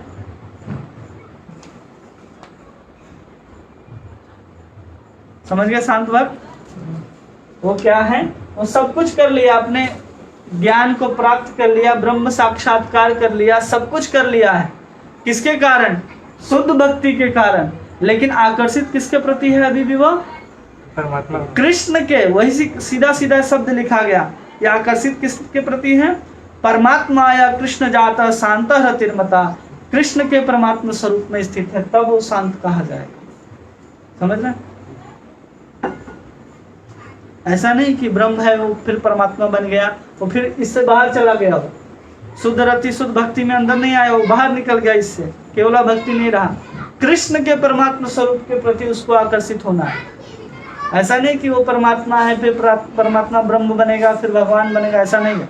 उसको ज्ञान पूरा है, लेकिन कृष्ण के उस परमात्मा स्वरूप में क्या करेगा, अपने आप को आकर्षित रखेगा, वो शांत भक्त कहलाता है। ठीक है। अब इसके उदाहरण में जीव गोस्वामी समझाते हैं कि कैसा होता है शांत भक्त, कैसा होता है। तो कहते हैं कि मुक्ता नाम अपि सिद्धा नाम, मुक्ता नाम अपि सिद्धा नाम, कि जो मुक्त हो उसमें भी जो सिद्ध हो, नारायण परायण, उसमें कौन हो, वो भगवान नारायण के परायण हो। मुक्तों में भी जो सिद्ध हो, सिद्ध होकर के क्या किया हो, भगवान नारायण के परायण हो गया। और उसमें भी कह रहे हैं कि सुदुर्लभ प्रशांत आत्मा कोटि स्वापी महामुना, उसमें भी क्या करता हो, शांत भाव से स्थित हो गया हो, ये सुदुर्लभ है। ये शांत भक्त भी क्या है, सुदुर्लभ। तो अभी हम लोग को कहाँ तक जाना है, माधुर्य तक जाना है।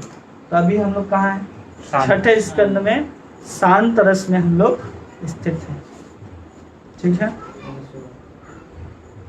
और उसमें एक पॉइंट और लिखते हैं कि शांत रति आत्म साक्षात्कार के बाद ही उत्पन्न होती है। अगर आत्म साक्षात्कार नहीं हुआ तो शांत रति भी उत्पन्न होने वाला।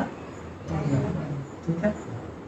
और इसके उदाहरण में प्रभुपाद जी लिखते हैं, उधर जब नारद ने अपने वीणा को भगवान की लीलाओं का गान प्रारंभ किया तो सनकादि के शरीर के अंदर कंपन शुरू हो गया। प्रभुपाद जी लिखे ना दूसरे पैराग्राफ में। देवर्षि नारद ने अपनी वीणा पर भगवान की लीलाओं का गुणगान कर रहे थे तो ब्रह्म की निर्विशेष की कल्पना में तल्लीन होने के बावजूद सनकादि कुमारों के सारे शरीर में कंपन हो रहा है। एक अन्य भक्त पुकार करके कह रहा है, यद्यपि मैं भक्तों की सेवा करने के लिए मोक्ष को भी छोड़ सकता हूँ। वो आगे उदाहरण आएगा। तो देवर्षि नारद जब भगवान के लीलाओं का गुणगान करने लगे तो जो ब्रह्म में स्थित थे सनकादि, वो क्या कर रहे हैं, उनके अंदर में भी अष्ट सात्विक विकार उत्पन्न हो रहा है। इससे क्या पता चल रहा है, वो शांत भाव में स्थित है। एक और उदाहरण है, भक्तों की सेवा करने के कारण मैंने मुक्ति के सुख को भी तुच्छ मान करके त्याग दिया और अव्यक्तिक ब्रह्म से बढ़कर मैं श्याम वर्ण वाले भगवान ब्रह्म के सर्वोच्च रूप को देखने की इच्छा करता हूँ। ये शांत वाला भक्त क्या कर रहा है, बोल रहा है कि उस ब्रह्म को हटा लीजिए, हिरण्मयेन पात्रेण सत्यसापेतम मुखम।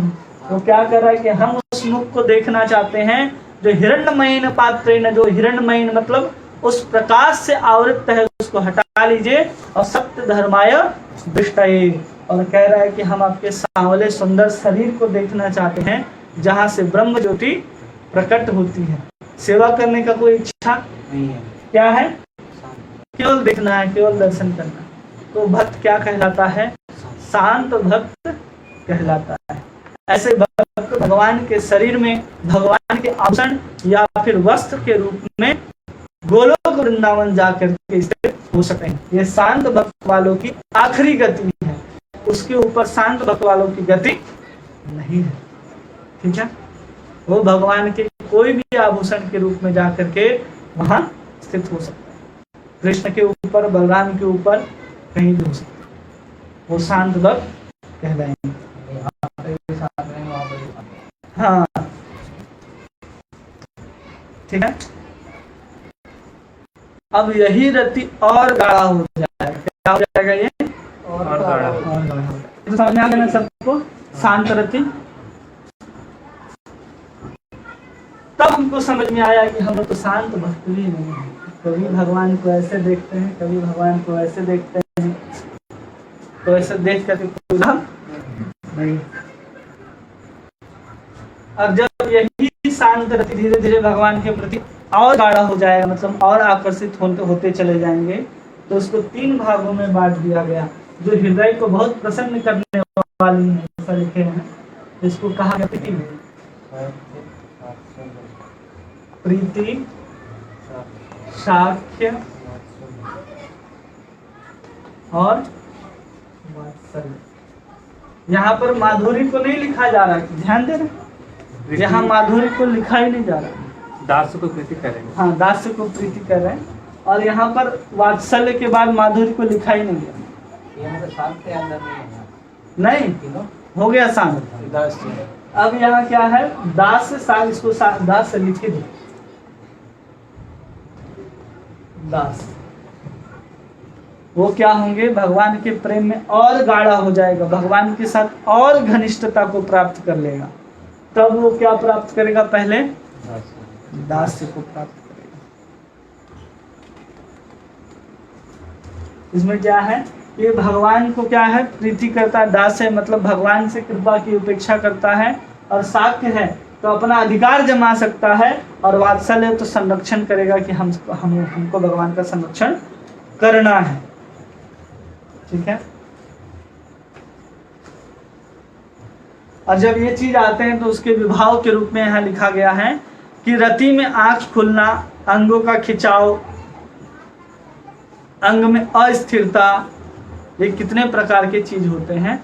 और फिर इन तीनों को दो भागों में बांट दिया गया, केवला और संकुला। गोपाल जी लिखे ना, शुद्ध मिश्रित रस, गोपाल जी ने लिखा है। तो हम लोग समझेंगे इसको केवला के रूप में और संकुला के रूप में। केवला और संकुला, ठीक है। इसको, इन तीनों को इन दो भागों में बांट करके पढ़ना है। इसमें शांत को तो हम पहले ही बांट लिए, शांत का कोई प्रकार नहीं होता है। प्रीति का, साख्य का और वात्सल्य का प्रकार होता है। केवला होगा और संकुला होगा। यहाँ केवला क्या है, हम केवला भक्ति को पार करके अब दास्य भक्ति में प्रवेश कर चुके हैं, तो अब पीछे वापस नहीं जाना है। हम लोग कहाँ है अभी, शुद्ध भक्ति के अंदर शांत रस को भी पार करके हम लोग दास्य में प्रवेश कर चुके हैं। उसमें केवला और संकुला कहा जा रहा है। ठीक है। केवला रति किसको कहते हैं, जब रति, अन्य प्रकार की रति का कोई निशान नहीं होता। मतलब शांत रस के पहले हम लोग पढ़े ना स्वच्छ, जिसमें सब कुछ आ रहा था बेचारे ब्राह्मण के अंदर।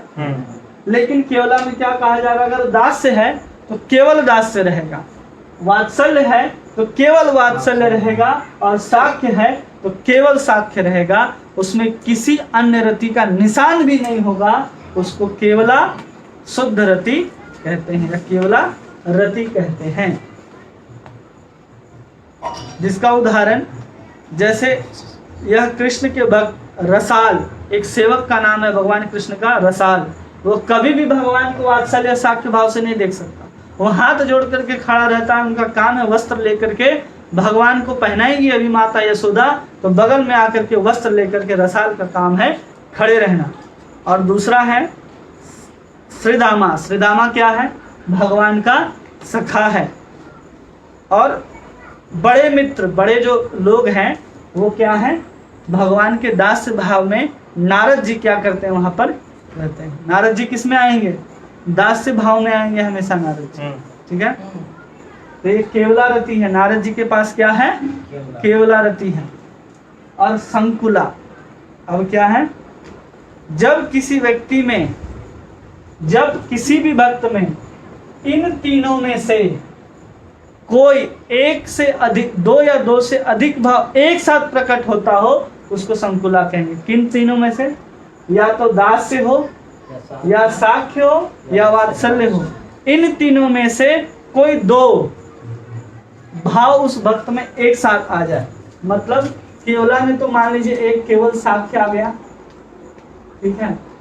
लेकिन संकुला में क्या होगा कि दास्य भी आ रहा है, साख्य भी आ रहा है, और वात्सल्य भी आ रहा है। या तो दो आएगा, या तो ये तीनों आ जाएंगे एक साथ, उसको कहेंगे संकुला रति।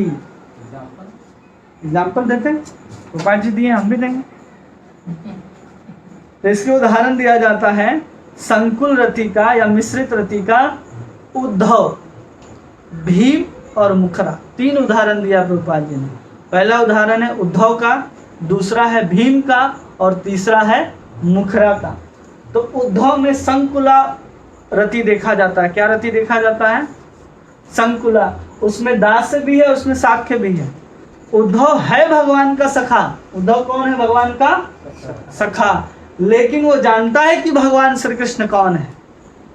वो जानता है कि भगवान श्री कृष्ण अखंड कोटि ब्रह्मांड नायक हैं। तो साख्य के रूप में क्या होता है? उसमें दास्य भी आकर के मिल जाता है और उसको फिर अभिमान हो जाता है कि हम उसके सखा हैं जो अनंत कोटि ब्रह्मांड नायक है। तो उसके साख्य को प्रभुपाद जी लिखते हैं कि गौरव मैत्री कहा जाता है। उद्धव के जो भक्ति है उसको क्या कहा जाएगा? उसका जो मित्रता है उसको गौरव मैत्री। क्यों? क्योंकि इसमें गौरव क्या आ गया? उसका भगवान कौन है उसको जानता है, या फिर उसमें कहीं ना कहीं दास्य भाव की ये मिलावट होता है। तो दास्य भाव आ गया और मैत्री तो है, दोनों जो मिल जाता है तो उसको गौरव मैत्री कहा जाता है। समझ गए? और फिर मुखरा का उदाहरण है। मुखरा कौन है? तो मुखरा राधा रानी की नहीं, ये मुखरा है माता यशोदा की सहेली। अगल बगल होता है ना घर, सहेली, और अगल बगल वाले जब घर में बच्चा होता है तो उसको देखने के लिए, पालने के लिए आते हैं। तो वैसे ही मुखरा है जो भगवान कृष्ण को कभी गोद में लेती है, कभी उठाती है, कभी पालती है। कौन? माता यशोदा की सखी है। और कार्य क्या करती है? कभी कभी भगवान को पालती है, वात्सल्य भाव भी रखती है, सेवा भी करती है और रति भी होता है। तो उसके अंदर भी क्या देखा जाएगा? संकुला। वात्सल्य भी है, दास्य भी है और सखी है वो किसकी? यशोदा की। तो वात्सल्य हो गया। ठीक है। और केवला का उदाहरण तो हम दिए कि सुदामा हो या श्रीदामा हो, उसमें भी होता है कि उसको पता चल जाता है कि कृष्ण कौन है, तो उसमें भी उसको गौरव मैत्री कहा जाता है। लेकिन वो भगवान के सामने भीम हमेशा चिल्लाते नहीं रहते। जब भी भगवान होते थे भीम हमेशा शांति रहा करते थे। मतलब शांत रस वाला शांत नहीं, मतलब स्वभाव से शांत, लेकिन भीम शांत वाले नहीं। भीम शांत दास्य दोनों होंगे। हाँ, एक बार क्या हुआ कि भीम अर्जुन दोनों, तो अर्जुन गाने में बहुत अच्छे थे। जब वो बृहद नला के रूप में थे तो उत्तरा को उन्होंने बहुत अच्छा संगीत सिखाया। 1 साल तक उन्होंने लगभग, जब अज्ञातवास में निवास कर रहे थे तो बहुत सुंदर संगीत सिखाया और फिर उनको अपने पुत्र वधू के रूप में उन्होंने स्वीकार किया। तो भीम को ये बात पता चला कि तो गाता बहुत सुंदर है, भगवान कृष्ण इसके साथ जाते हैं और सुनते हैं इसके कमरे में बैठ करके गाना। भीम का दीक्षा हो हम भी गाएंगे। भीम क्या बोलता है कि हम भी गाएंगे। अब भीम बेचारा पूरा संगीत शास्त्र का जितना भी वाद्य यंत्र होता है सबको अपने कमरे में लगवाया, चाहे स्ट्रिंग वाला हो, चाहे वायु वाला हो, चाहे तंतु वाला हो, ढप ढोल सितार गिटार सब लगाया और सबको एक एक बार बजाता और गाने का प्रयास करता। तो उसका आवाज ऐसा निकलता कि पूरा इंद्रप्रस्थ रोता था। जब वो गाने का प्रयास करता था तो पूरा इंद्रप्रस्थ रोता था।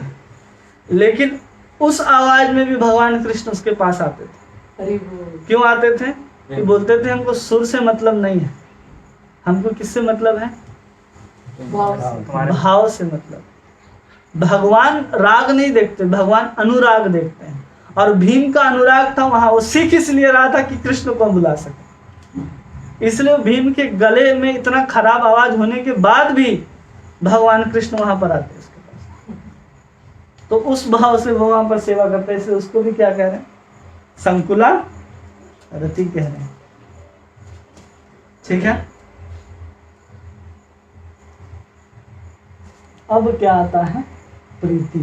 ये केवला है, संकुला है, प्रीति दास। तो प्रीति कहा जा रहा है जब व्यक्ति खुद को भगवान से कमतर के रूप में पहचानने लगे। किसके रूप में पहचानने लगे? ये तो समझ गए ना, केवला संकुला वो खत्म हो गया। अब क्या चल रहा है? प्रीति अथवा दास, एक ही बात है। प्रीति कहें या फिर दास। तो दास से भक्त कब कहा जाएगा? तो बहुत सुंदर सा उदाहरण लिखा गया है कि जब व्यक्ति खुद को भगवान से कमतर रूप में पहचानता है तो उन्हें दया प्राप्त करने, मतलब हम भगवान से अनुग्रह प्राप्त करना चाहते हैं क्योंकि हम भगवान से कम हैं। तो जब हम उनकी रति करते हैं और भगवान कृष्ण को पूजा के योग्य मान लेते हैं तो वैसा भक्त क्या हो जाता है? भगवान का दास रति में स्थित हो जाता है। हम भगवान से कम हैं, हम भगवान का अनुग्रह चाहते हैं उस अनुग्रह प्राप्त करने के लिए भगवान की सेवा, पूजा और आराधना सब कुछ शुरू करता है। ऐसे भक्त को दास से रति या दास भाव में स्थित भक्त कहा जाता है, जिसमें विशेष क्या है कि अनुग्रह प्राप्त करना चाहिए। गोस्वामी लिखते हैं कि उसको आनंद नहीं चाहिए, वो भगवान से आनंद की भी इच्छा नहीं करता कि भगवान आप आनंद दो, क्या करो, केवल अनुग्रह करो। मतलब इसके अंदर इच्छा नहीं बची कि भगवान हमको आनंद दो तब हम आपकी सेवा करेंगे, बस अनुग्रह चाहता है कि आप अपना अनुग्रह हम पर बनाए रखें। मालिक जो होता है नौकर, कभी भी मालिक से ये नहीं चाहता कि आप हमको अपना बेडरूम में सोने के लिए एक दिन के लिए दो। वो क्या बोलता है कि जब भी मेरे जीवन में कुछ उतार चढ़ाव आए तो मालिक क्या करना, आप उस समय मेरी सहायता करना। उसके घर में कुछ भी होता है तो जाकर के मालिक को बताता है कि मालिक ऐसा ऐसा हुआ, हम क्या करें। भले ही मालिक को उसके घर में कोई इंटरेस्ट नहीं है, लेकिन भगवान को इंटरेस्ट देते हैं।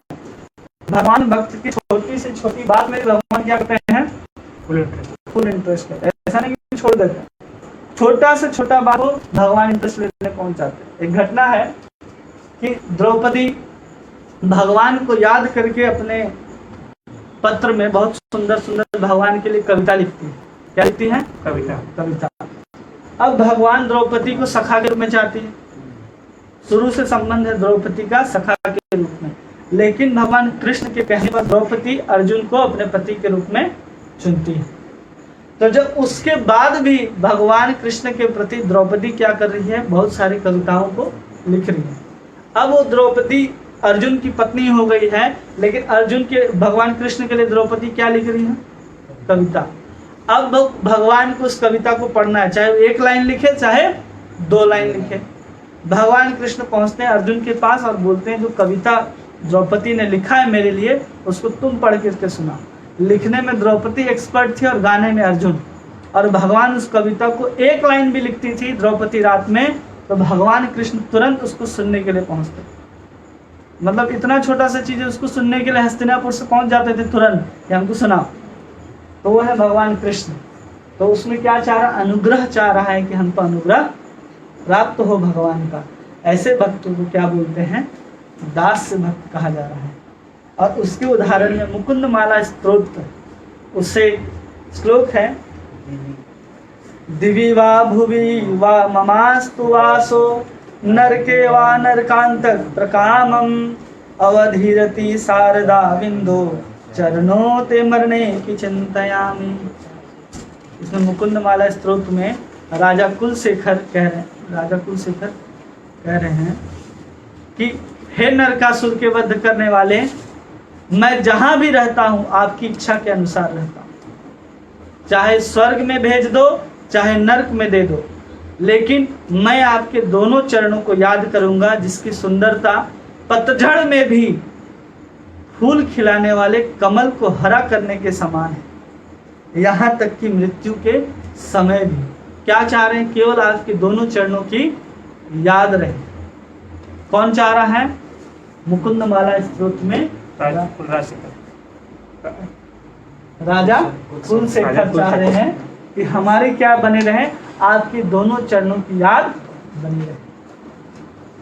वो भजन है ना, जहां ले चलोगे वहीं मैं चलूंगा, जहां नाथ रख दोगे वहीं मैं रहूंगा, जहां ले चलोगे वहीं मैं चलूंगा। अब दूसरा क्या है, साख्य।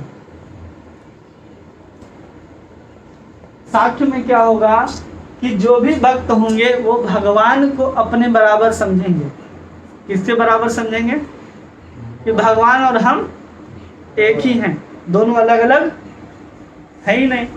जब ऐसा व्यक्ति समझने लगेगा और उसके बाद वो भगवान के साथ कभी हंसी करेगा कभी मजाक करेगा, तो ऐसे भक्त को क्या कहा जाएगा कि वो साख्य रति में स्थित है। समझ लें, यहाँ पर भगवान को अपने से बड़ा समझ रहा था, अपने आप को कम समझ रहा था। साख्य में अपने को भगवान के बराबर समझेगा, ठीक है। और तब वो भगवान के साथ क्या करेगा, कभी मजाक करेगा, कभी हंसेगा, कभी उसको डांटेगा, कभी लड़ेगा, लेकिन कुछ भी चीज रिजर्व नहीं रखेगा। रिजर्व मतलब समझते हैं? अपने पास छिपा करके।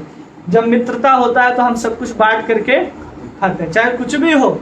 तो एक भक्त है जो उसको भगवान कृष्ण ने कह दिया कि तुम जाओ और अपनी माँ से छाछ मांग करके लाना।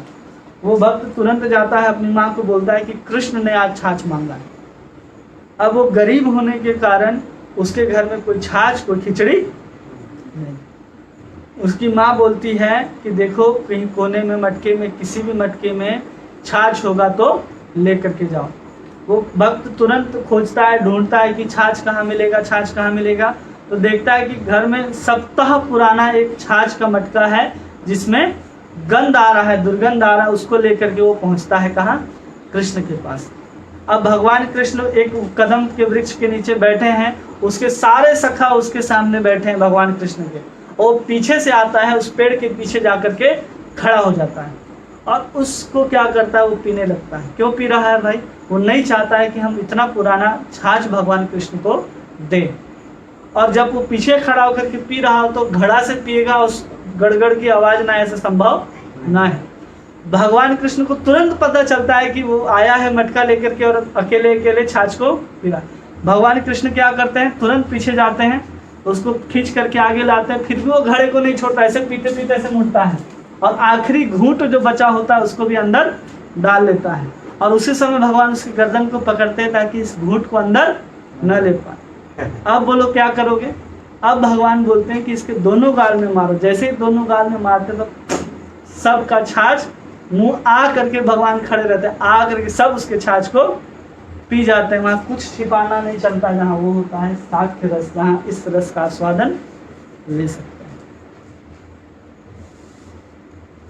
इसके उदाहरण में दिया गया, जब मैं वृंदावन के पुष्पित वनों को देखने गया तो मेरे मित्र मुझसे एक क्षण के वियोग से थे और हाथ पकड़ करके होड़ लगाते हैं और जिससे वो सामने वाले फूल को जो छू लेगा वो जीत जाएगा। और जैसे ही भगवान अपने सखा का हाथ पकड़ते हैं वो सखा के रोंगटे खड़े हो जाते हैं।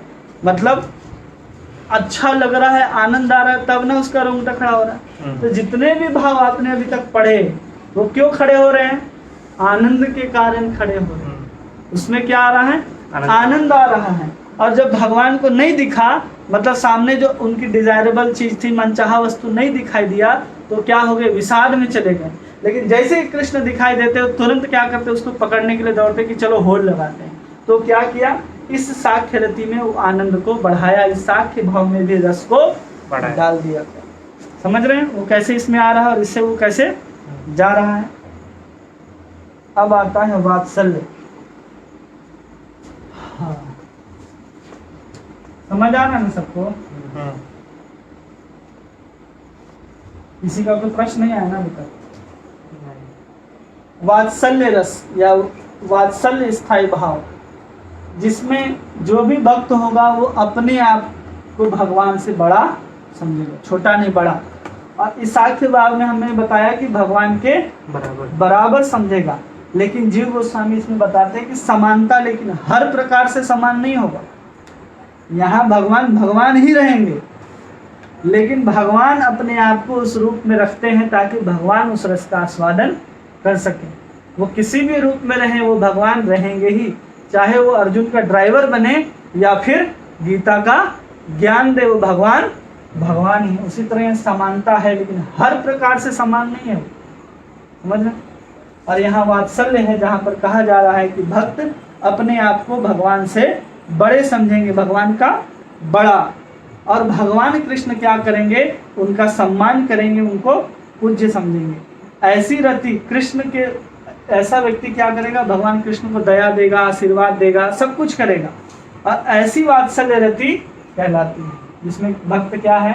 भगवान से बड़ा है और भगवान उसका सम्मान कर रहे हैं, भगवान उनकी पूजा कर रहे हैं। जैसे नंद बाबा को भगवान कृष्ण कहते, जैसे ही नंद बाबा बोलते हैं कृष्ण को कि जाओ मेरी पादुका उठा करके लाओ, तो दोनों हाथ से उठाते हैं। और छोटे से हैं बालक, मतलब उनका जो दोनों हाथ होगा ना उतना बड़ा पादुका होगा नंद महाराज का, उसको दोनों हाथ से उठा करके, जैसे भरत जी राम के पादुका को उठा करके लाते हैं, वैसे ही भगवान कृष्ण भी क्या करते हैं, छोटे से हैं और दोनों पादुका को उठा करके ला रहे। क्यों? क्योंकि अपने पिताजी को अपने से बड़ा समझते हैं और उनको वात्सल्य रस का आनंद देते हैं। तो नंद बाबा, यशोदा, ये सब कौन हो गए? भगवान के वात्सल्य भक्त हो गए, जो वात्सल्य स्थायी भाव में स्थित हैं। ठीक है। और इसके उदाहरण में देते हैं प्रभुपाद रूप गोस्वामी, उदाहरण देते हैं माता देवहूति का। माता देवहूति के पति कौन थे? कंदर्प ऋषि। कंदर्प ऋषि को ज्ञान हो गया कर्दम ऋषि, तो क्या किए, घर छोड़ करके उन्होंने संन्यास ले लिया और पुत्र के रूप में स्वयं भगवान कपिल उनके यहाँ पर आते हैं। और भगवान कपिल ने उनको संसार का ज्ञान अज्ञान सब कुछ बता दिया और सब कुछ बताने के बाद वो ज्ञान में स्थित हो गई। कौन? माता देवहूति। लेकिन जब वो भी घर को छोड़ करके जाने लगे तो वैसे माता देवहूति रो रही थी जैसे एक बछड़ा अपने गाय से बिछड़ जाने के बाद वो गाय रोती है या वो बछड़ा रोता है। तो वात्सल्य रस का उदाहरण देते हैं।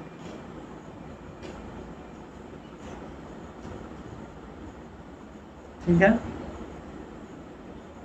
और एक उदाहरण देते हैं कि नंद बाबा यहाँ पर सोच रहे हैं कि जो जंगल है वो केवल कंस की शत्रुओं से भरा हुआ है और पहाड़ों से भी अधिक ठोस है। कौन? कंस के सेवक इतने ठोस हैं कि पहाड़ों से भी ठोस हैं। और मेरा लड़का क्या है, कमल से भी कोमल है, कहीं घने जंगल में उसको कुछ हो ना जाए। ये चिंता किसकी है? उनके बाबा। क्यों? क्योंकि वात्सल्य भाव में स्थित है। शांत वालों को तो पता है कि वो परमात्मा है, उसको मतलब ही नहीं भगवान को भोग लगाना खाना खिलाना से कोई मतलब, उसको लगेगा वो भगवान। दास में हम भगवान के नौकर है तो सेवा कर साख हैं, जो हम खाएंगे वो भी खाएगा, जो हम खिलाएंगे वो खाएगा। डायरेक्ट एक ही प्लेट में हम लोग खाएंगे, वो चलेगा यहाँ। वात्सल्य में क्या होगा? माता पिता पहले अपने बालक को खिलाते हैं। तो ये तीन क्या हो गए? भाव हो गए जो संकुला और केवला के अंतर्गत आते हैं, जिसको हमने अलग से पढ़ा कि दास क्या है, साक्य क्या है और वात्सल्य क्या है। आएगी लेकिन पूर्ण रूप से नहीं आती ना, केवला नहीं है ना, ये सब केवला है जो हमें पढ़ाए, केवला है। ठीक है। और एक और उदाहरण देते हैं जो प्रभुपाद जी ने लिखा है कि माता यशोदा अपने पुत्र को जब गाय चरा करके आते देखती है, कल भी उदाहरण हम दिए थे, तो उनकी माता के स्तन से दूध अपने आप चूने लगता है और भगवान कृष्ण को अपने अंगुलियों से छू करके उसको आनंद लेती है। जैसे छोटा बच्चा आता है तो हम लोग माँ बाप क्या करते, गले लगाते, उसको चूमते। क्यों? वात्सल्य भाव के कारण। और उनका स्तन से दूध निकलना, ये अनुभाव विभाव सात्विक भाव को प्रकट करता है। मतलब आनंद आ रहा है उसको, उस आनंद के कारण वो सब प्रकट हो रहा है। तो आप लोगों को भी आनंद आ रहा है। किसको किसको आनंद आ रहा है?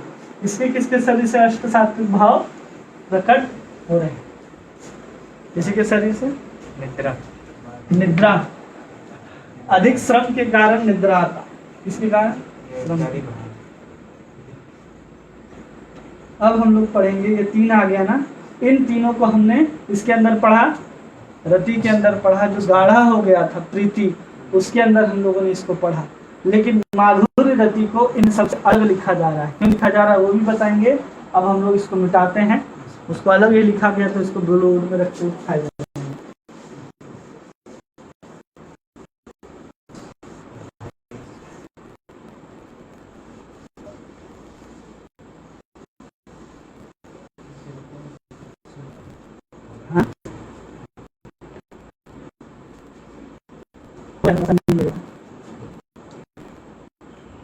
इसको यहाँ पर लिखा गया प्रियता। क्या लिखा गया? प्रियता। इसी को माधुर्य भी अभी समझ लीजिए। ठीक है। माधुर्य या फिर इसको भाव। ठीक है। दिक्कत नहीं। यहाँ पर लिखा जा रहा है कि मिथो हरेर मृगाक्षासंभोगस्यादि कारणं मधुरापाय अप्रत्याख्योदितः अस्ति अस्याम कटाक्ष भूक्षेप प्रिय वहीं स्मिता। प्रियता रति क्या होती है? जिसमें स्त्रियों में पाई जाती है। मुख्यतः किस में पाई जाएगी? स्त्रियों में पाई जाएगी। वह रति जो आंखों के द्वारा उत्पन्न होती है और स्त्रियों के 8 प्रकार के भोगों का मूल कारण है, प्रियता रति कहलाती है। इसे माधुर्य रति भी कहते हैं। इस रति में तिरछी निगाहें, बाहें हिलाना, स्नेही शब्द और हल्की मुस्कान आदि इसके विभाव कहे जाते हैं। इसका परिभाषा क्या है? मुख्यतः किस में मिलेगा? स्त्री में। स्त्री में क्यों चाहिए इसको? कारण, एक एक चीज का कारण समझिए। इसमें मुख्यतः स्त्री में आएगा। दूसरा, 8 प्रकार के आनंद जो आंखों से उत्पन्न होते हैं। किससे? आंखों से।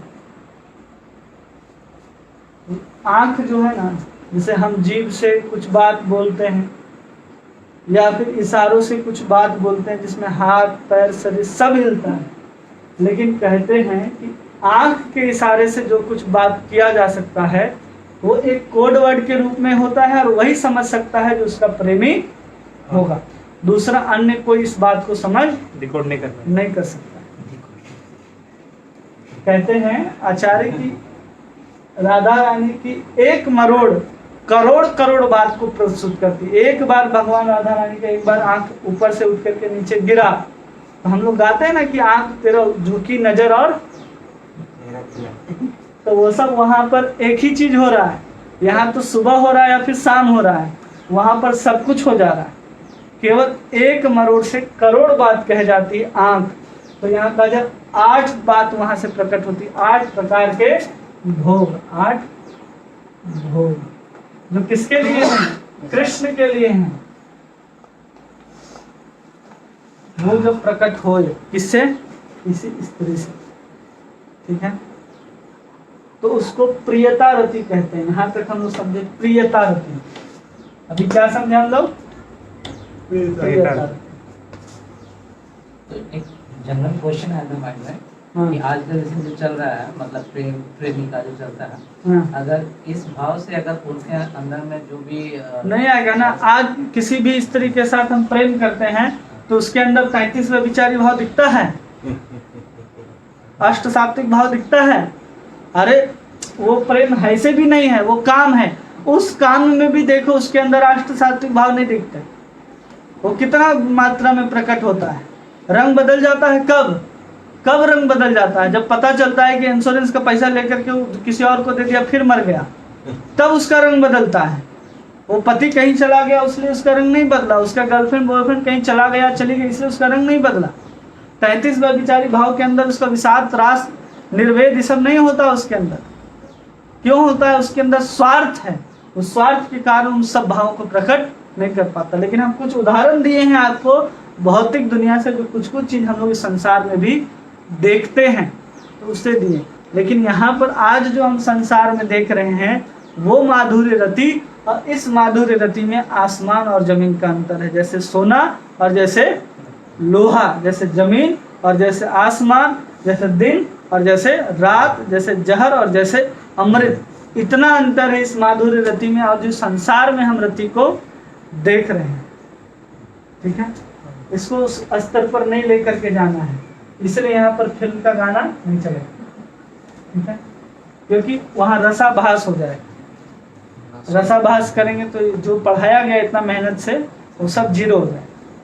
फिर रसाभास भी इसमें नहीं होना चाहिए। जबकि यहाँ केवला उसमें भी शुद्धता डाल दिया गया संकुला के साथ, तो हम उसमें किसी और भाव को कैसे लगा सकते? वो संभव ही नहीं। कोई फिल्म का गाना है जो उसमें आ सकता है। ठीक है, उस प्रेम को प्यार ही रहने दो, कोई नाम न दो। हमने देखी है इन आंखों में महकती खुशबू। कुछ चीजें आएंगी, सब नहीं आएंगी। ठीक है, अब हम लोग समझेंगे प्रियता। समझ गए हम लोग। और यहाँ कहते हैं कि माधुर्य रति भी इसी को कहते हैं।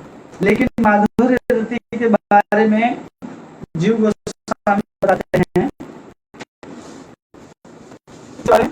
माधुर्य। यहाँ पर सबसे ज्यादा माधुर्यता किसके पास है? कृष्ण के पास। किसके पास है?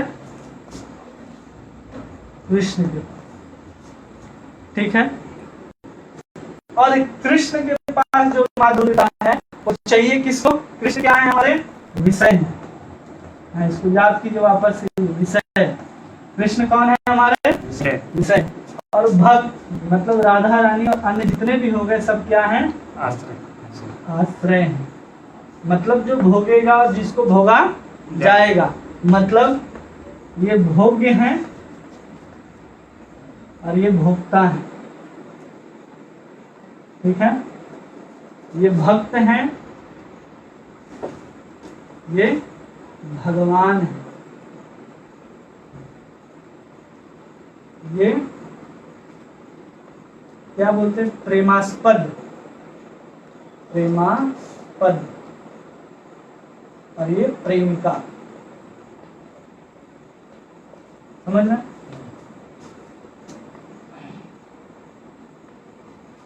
कृष्ण क्या है? यहाँ पर विषय हैं। और कृष्ण पूर्ण माधुर्य के आखिरी स्वरूप है। हम लोगों ने अब तक बहुत बार सुना कि जिसमें 6 ऐश्वर्य प्रकट होते वो भगवान है। जिसमें कृति हो, ऐश्वर्य हो, ज्ञान हो, वैराग्य हो, सुंदरता हो, धन हो, यौवन हो, और 6 चीज एक साथ जिसके अंदर हो उसको भगवान कहा जाता है। विश्वनाथ चक्रवर्ती ठाकुर लिखते हैं कि भगवान उसको मानेंगे जिसमें माधुर्यता का सार झलकता हो, वही भगवान है। उसके नीचे कोई भगवान नहीं है। मतलब हम 3 कृष्ण का बात कर रहे थे, एक मथुरा वाले कृष्ण, एक द्वारिका वाले कृष्ण, एक ब्रजेंद्र नंदन कृष्ण। तो पूर्ण माधुर्यता किसमें झलकता है? ब्रजेंद्र नंदन में, क्योंकि वहां पर गए भी भगवान कृष्ण वहां पर माधुर्यता को प्रदर्शित करते भी हैं। किसके रूप में? कौन है वहां पर? कुब्जा, मथुरा में। लेकिन वहां भोग की इच्छा किसको ज्यादा है?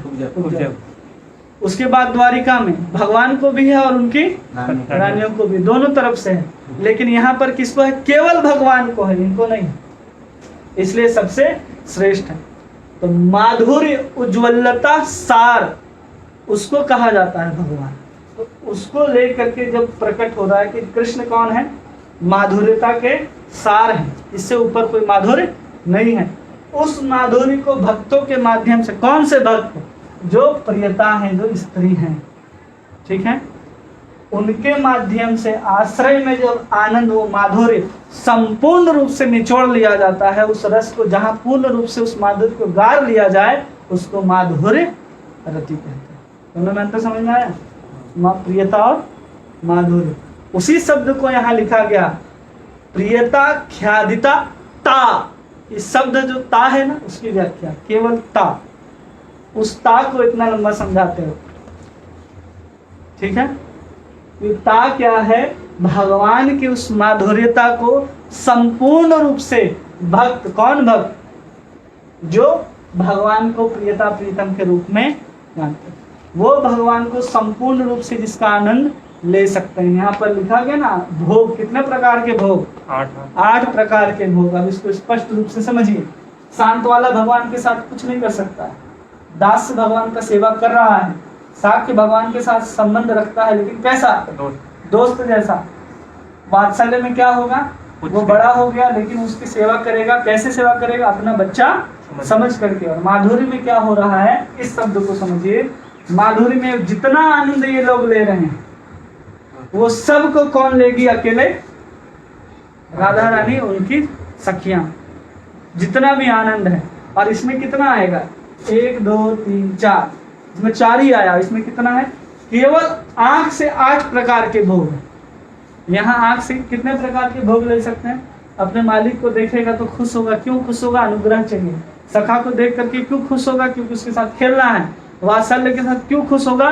क्योंकि उनके पुत्र हैं। माधुर्य में क्यों खुश होंगे? क्योंकि केवल आंख से ही 8 प्रकार का भोग वो कृष्ण को प्रदान कर सकती है, इसलिए इसको माधुर्य कहा जा रहा है। यहाँ पर दास केवल भगवान के वस्त्र आदि को लेकर के खड़ा हो सकता है। यहाँ पर सखा वस्त्र आदि को खोल भी सकता है, खुलवा भी सकता है, नहा भी सकता है, सब कुछ कर सकता है। वात्सल्य में दूध भी पिला सकती है माता, और सब कुछ कर सकती है। माधुर्य में जितना इधर हो रहा है ना, वो सब अकेले कर सकती है। लेकिन वात्सल्य नहीं हो सकता उसमें वात्सल्य नहीं आएगा। माधुर्य साख्य भी आएगा, उसमें दास्य भी आएगा। इस बात को याद रखिए कि दास्य जो रस है वो सब में आएगा, वो सब में आएगा, इसका नहीं।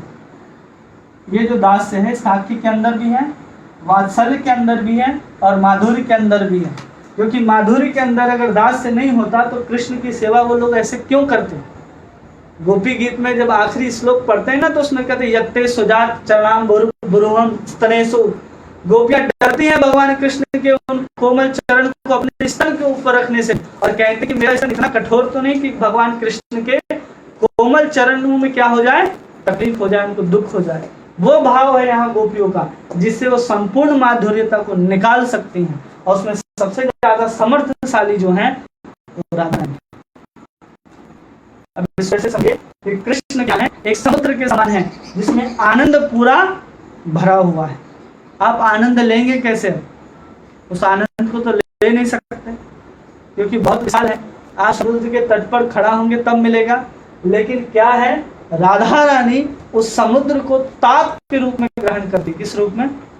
जैसे भाप उड़ता है ना तो बादल बन जाता है। सूरज ने ही भाप बनाया, तो राधा रानी ने क्या किया, बादल बनाया, उसके अंदर क्या रखा, भगवान कृष्ण के संपूर्ण माधुर्य को अपने प्रेम रूपी जल से रखा। और उसी को राधा रानी जब अन्य सखियों के बीच में बरसा देती है तो उसी कृष्ण को पूर्ण माधुर्य को राधा रानी बादल के वर्षा के रूप में बरसाती, इसलिए भी उनको बरसाने वाली कहा जाता है। क्योंकि संपूर्ण माधुर्यता को कोई दे सकता है तो वो कौन है, राधा रानी, इसलिए उसको माधुर्य रति कहा जाता है, जिसमें एक भी रस भगवान कृष्ण का नहीं छूटेगा। अब इस बात को कहा वर्णन किया गया है, जब भगवान कृष्ण छोड़ करके रास में चले गए तो जितनी भी लीलाएं थी, अघासुर को मारना हो, बकासुर को मारना हो, कालिया का वध करना हो, सब कुछ गोपियों ने स्वयं किया। पूतना कोई बन गई तो कोई कृष्ण बन गया, कोई अघासुर बन गया तो कृष्ण बन गया, प्रलंबासुर सब बने। लेकिन जब भगवान कृष्ण को बांधने का बारी था तो वहां पर कोई नहीं। तो इससे पता चलता है कि वहां पर वो वात्सल्य भाव का आनंद ले लेते, क्योंकि यहाँ हर तरह का आनंद लेना है। और हम अपने ही पति को या अपने प्रेमिका को पुत्र के रूप में देखेंगे तो हम उनसे संभोग आदि की क्रिया में लीन नहीं हो सकते। इसलिए वात्सल्य को वहां पर गौण रखा गया है। ऐसा नहीं कि भगवान कृष्ण अगर भूखे हैं तो गोपियां खाने के लिए नहीं देंगी, लेकिन उसका भाव कितना शुद्ध होगा इसको हमको समझना है।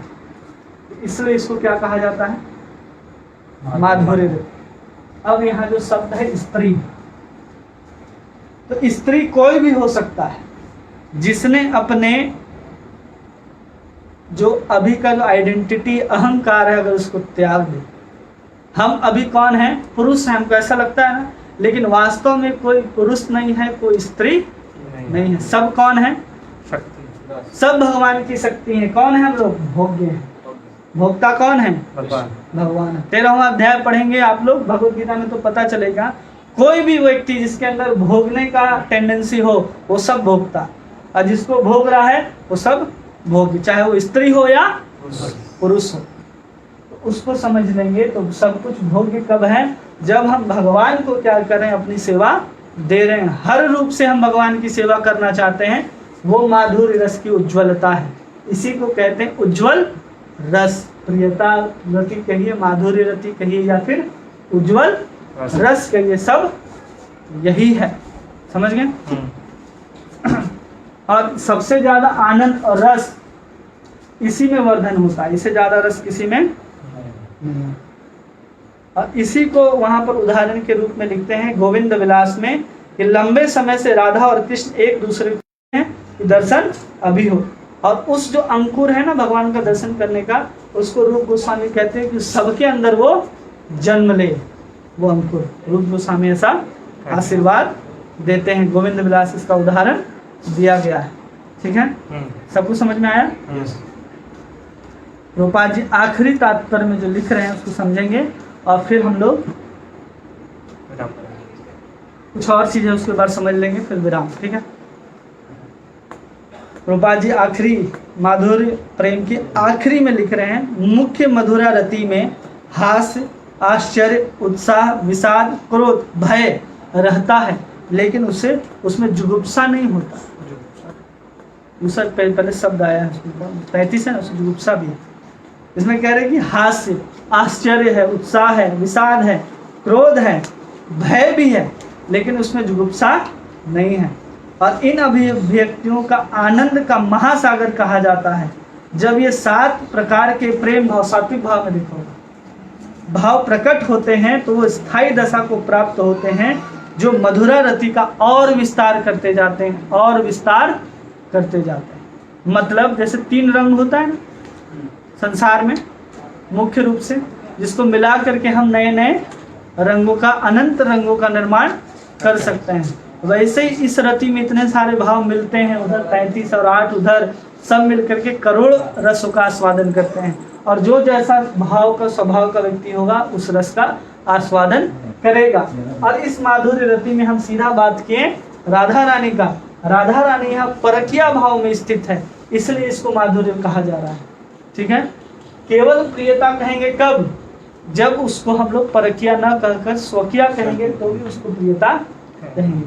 ठीक है, ये क्लियर हुआ?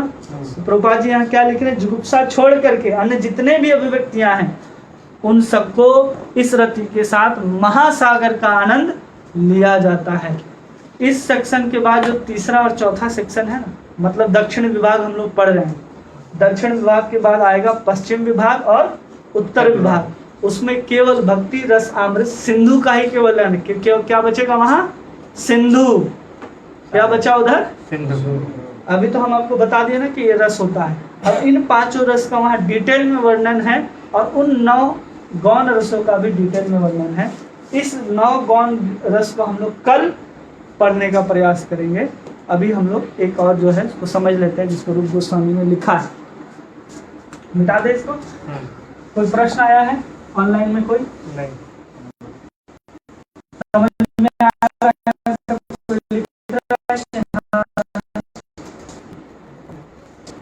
आपको अगर समझ में आ रहा है तो बताइए, और नहीं समझ में आ रहा है तो भी बताइए, क्योंकि हम फिर से बता सकें। ऐसा नहीं है कि इसमें से प्रश्न आपको कम पूछे जा रहे हैं, इसको कम समझिए। इसको इसलिए समझाया जा रहा है कि समझना जरूरी है, क्योंकि सामान्य चीज को हम लोग प्रेम समझ लिए हैं, वो प्रेम नहीं है। ठीक है,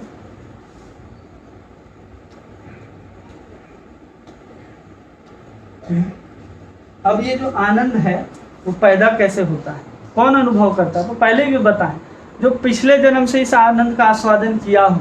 विश्वनाथ चक्रवर्ती ठाकुर लिखते हैं कि अगर हम उदाहरण दें ना गुलाब जामुन का, जैसे किसी व्यक्ति को तित्ता खाने का पसंद हो, खट्टा हो, नमकीन हो, ऐसा कब वो खाना दोबारा चाहता है? जब उसने कभी चखा हो। तो उस चखने के कारण उसके हृदय में उसकी छाप पड़ जाती है। वो छाप के कारण स्वाभाविक रूप से उस रति की तरफ भागता है। उसी तरह इन 5 रसों में किसी एक की भी छाप उसके जीवन में पड़ी हो पहले, या किसी भक्त की कृपा से, तो उस रति की तरफ दौड़ेगा। ठीक है, और दूसरा, ये जैसे जैसे बढ़ता जाएगा ऐसे, इसके बाद ये, इसके बाद ये, इसके बाद ये, इसके बाद ये, और इसमें भी 2 भाग, ऊपर स्वकिया और इधर परकिया। इसमें भी सबसे ज्यादा किसमें आनंद आएगा? परकिया। ठीक है, और इसको भी 3 भाग में बांटा जाता है, सामान्य रति, समर्था रति और सामंजसा रति। ठीक है, तो राधा रानी जो है वो सामंजसा रति में आखिरी में एकदम मौजूद है, उससे ऊपर कोई नहीं। जो महाभाव तक जा सकती है उससे ऊपर कोई नहीं जा सकता। और अलग रसों का मिलना, मतलब शांत रस दास रस के साथ मिल गया, या साख्य दास के साथ मिल गया, या फिर हम दास रस में स्थित हैं और दास रस को किसमें मिला दिए? रौद्र में, भयानक विवश में, ऐसे किसी में मिला दिए। समझ रहे हैं? रस का मिलना, ये सब रस है, ये मुख्य रस है और ये गौण रस है। ये आपस में जब मिल जाएंगे तो उसको बोलते हैं रसाभास। क्या कहेंगे उसको? रसाभास। उसको और आगे है डिटेल में, उसको आगे जब पढ़ेंगे तो उसको समझना।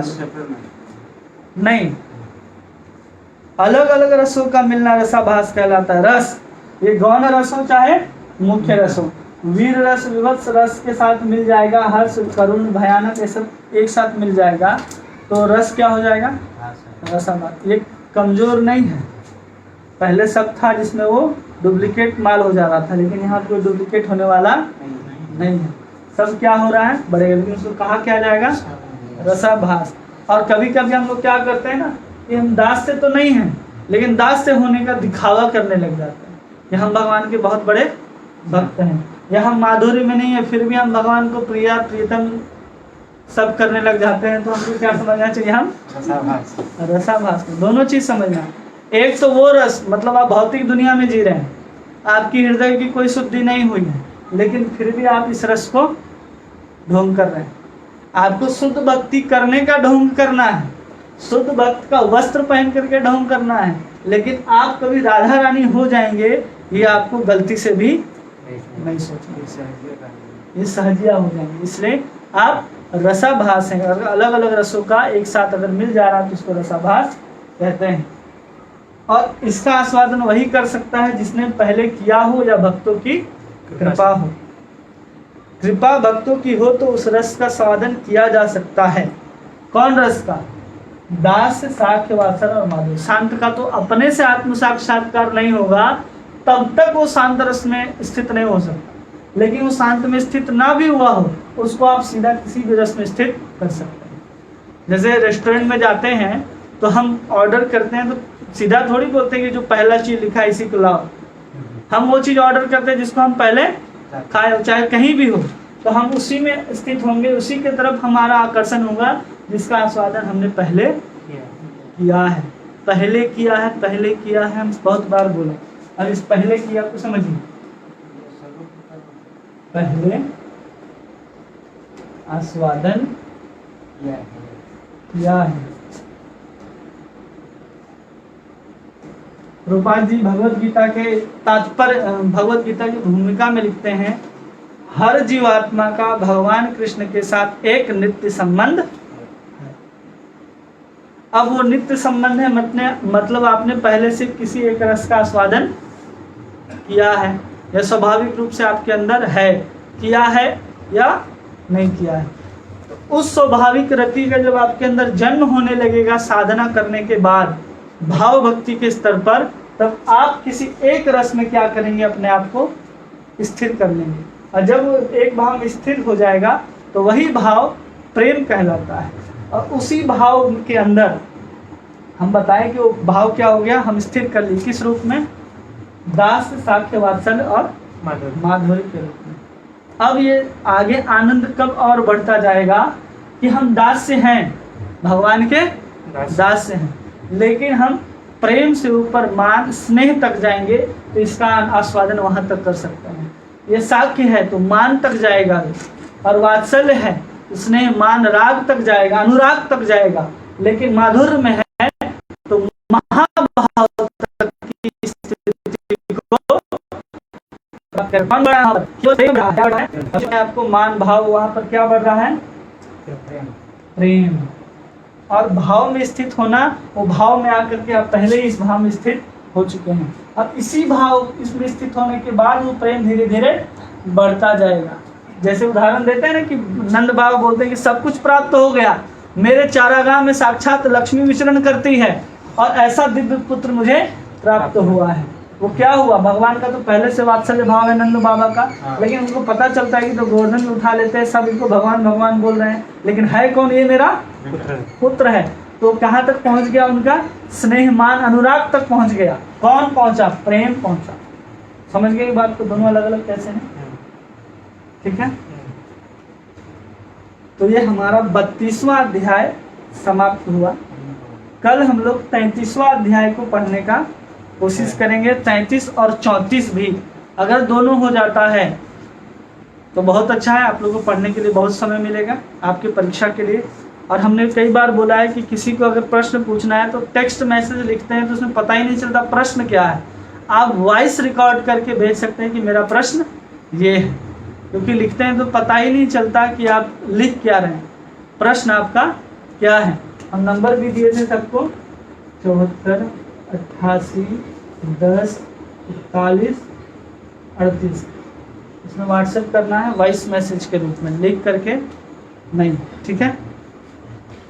और बहुत लोगों का ये भी प्रश्न है कि कल जो हम बताएं वो बहुत लोगों को समझ में नहीं आया, तो आप उस वीडियो को अगर दोबारा चला करके देखेंगे और नोट्स जो दिया गया उसमें हम एक चार्ट भी आपको बना करके भेजे कल, तो उसको देख करके आपको पूर्ण रूप से समझ में आ जाएगा 31वां अध्याय में है क्या, कैसे व्यभिचारी भाव को अलग अलग बांटा जा रहा है और क्यों बांटा जा रहा है, सब हमने बताया। जब हम लोग रस पढ़ रहे हैं तो हमको समझना चाहिए कौन कैसे बोल रहा है। जो साहित्य पढ़ते हैं ना जब हम, तो साहित्य में लिखा होता है ना कि इस व्यक्ति ने इस भाव में आकर के ये वाक्य कहा, लिखा होता है ना, तो उस भाव का वहां तात्पर्य क्या है, वो क्या प्रकट करना चाह रहा है, हर्ष विषाद शोक मोह त्रास क्या हो रहा वहां पर। तो जब तक इस चीज को हम बारीकी से नहीं समझेंगे उस रस का आस्वादन नहीं ले सकते हैं। कैसे नहीं ले सकते हैं, तो उसको उदाहरण के रूप में एक बात यह है कि एक बार राधा रानी भगवान कृष्ण किसी गोपी के यहाँ गए और मटकी चुरा करके खाने लगे, और मटकी चुरा करके जब वो खा रहे हैं तो उस समय दूसरी सखी आकर के क्या बोलती है गोपी कि तुमने मेरे यहाँ से आकर के माखन चोरी क्यों किया। भगवान कृष्ण बोलते हैं हम चोरी नहीं किए, सीधा सीधा बोलते हैं कि हम चोरी नहीं किए। अब वहाँ राधा रानी खड़ी रहती है, राधा रानी बोलती है चोरी किया है। अब भगवान राधा रानी को बोलते ऐसा है कि तुम झूठ मत बोलो, तुम लोग सब मिल करके हमको हंसा। तो राधा रानी क्या करती है, भगवान कृष्ण इधर उधर सब गोपी को ऐसे से देख रहे हैं, सब कोई हमें को बोल रहा है। राधा रानी ऐसे सामने आकर खड़ी होती है और भगवान कृष्ण का मुख ऐसे सूंघना शुरू करते हैं ऐसे। और इस बात को देख करके जब सब हंसने लगते हैं तो इसमें कौन सा भाव प्रकट हुआ, हास्य रति, हर्ष रति प्रकट। कब माधुर्य के साथ हर्ष मिल करके प्रकट हुआ, तो ये चीज ये रस क्या हुआ, प्रकट हुआ। तो वो जितने भी व्यभिचारी भाव ये सब उसको सब समझेंगे तब इस रस का आस्वादन ले सकते हैं। और जब आप इसको पूरा पढ़ेंगे तब 10वें स्कंद में जो भी चीज लिखा गया है, चाहे वो वेणु गीत हो, प्रणय गीत हो, भ्रमर गीत हो, गोपी गीत हो, वो सबके रस का आस्वादन आप कर सकते हैं। तो कल हम लोग फिर से 3 बजे मिलेंगे, 3 से 5 कल भी क्लास होगा। आप सब फिर से पधारें। आप सबका बहुत बहुत धन्यवाद। हरे कृष्णा। श्रील प्रभुपाद।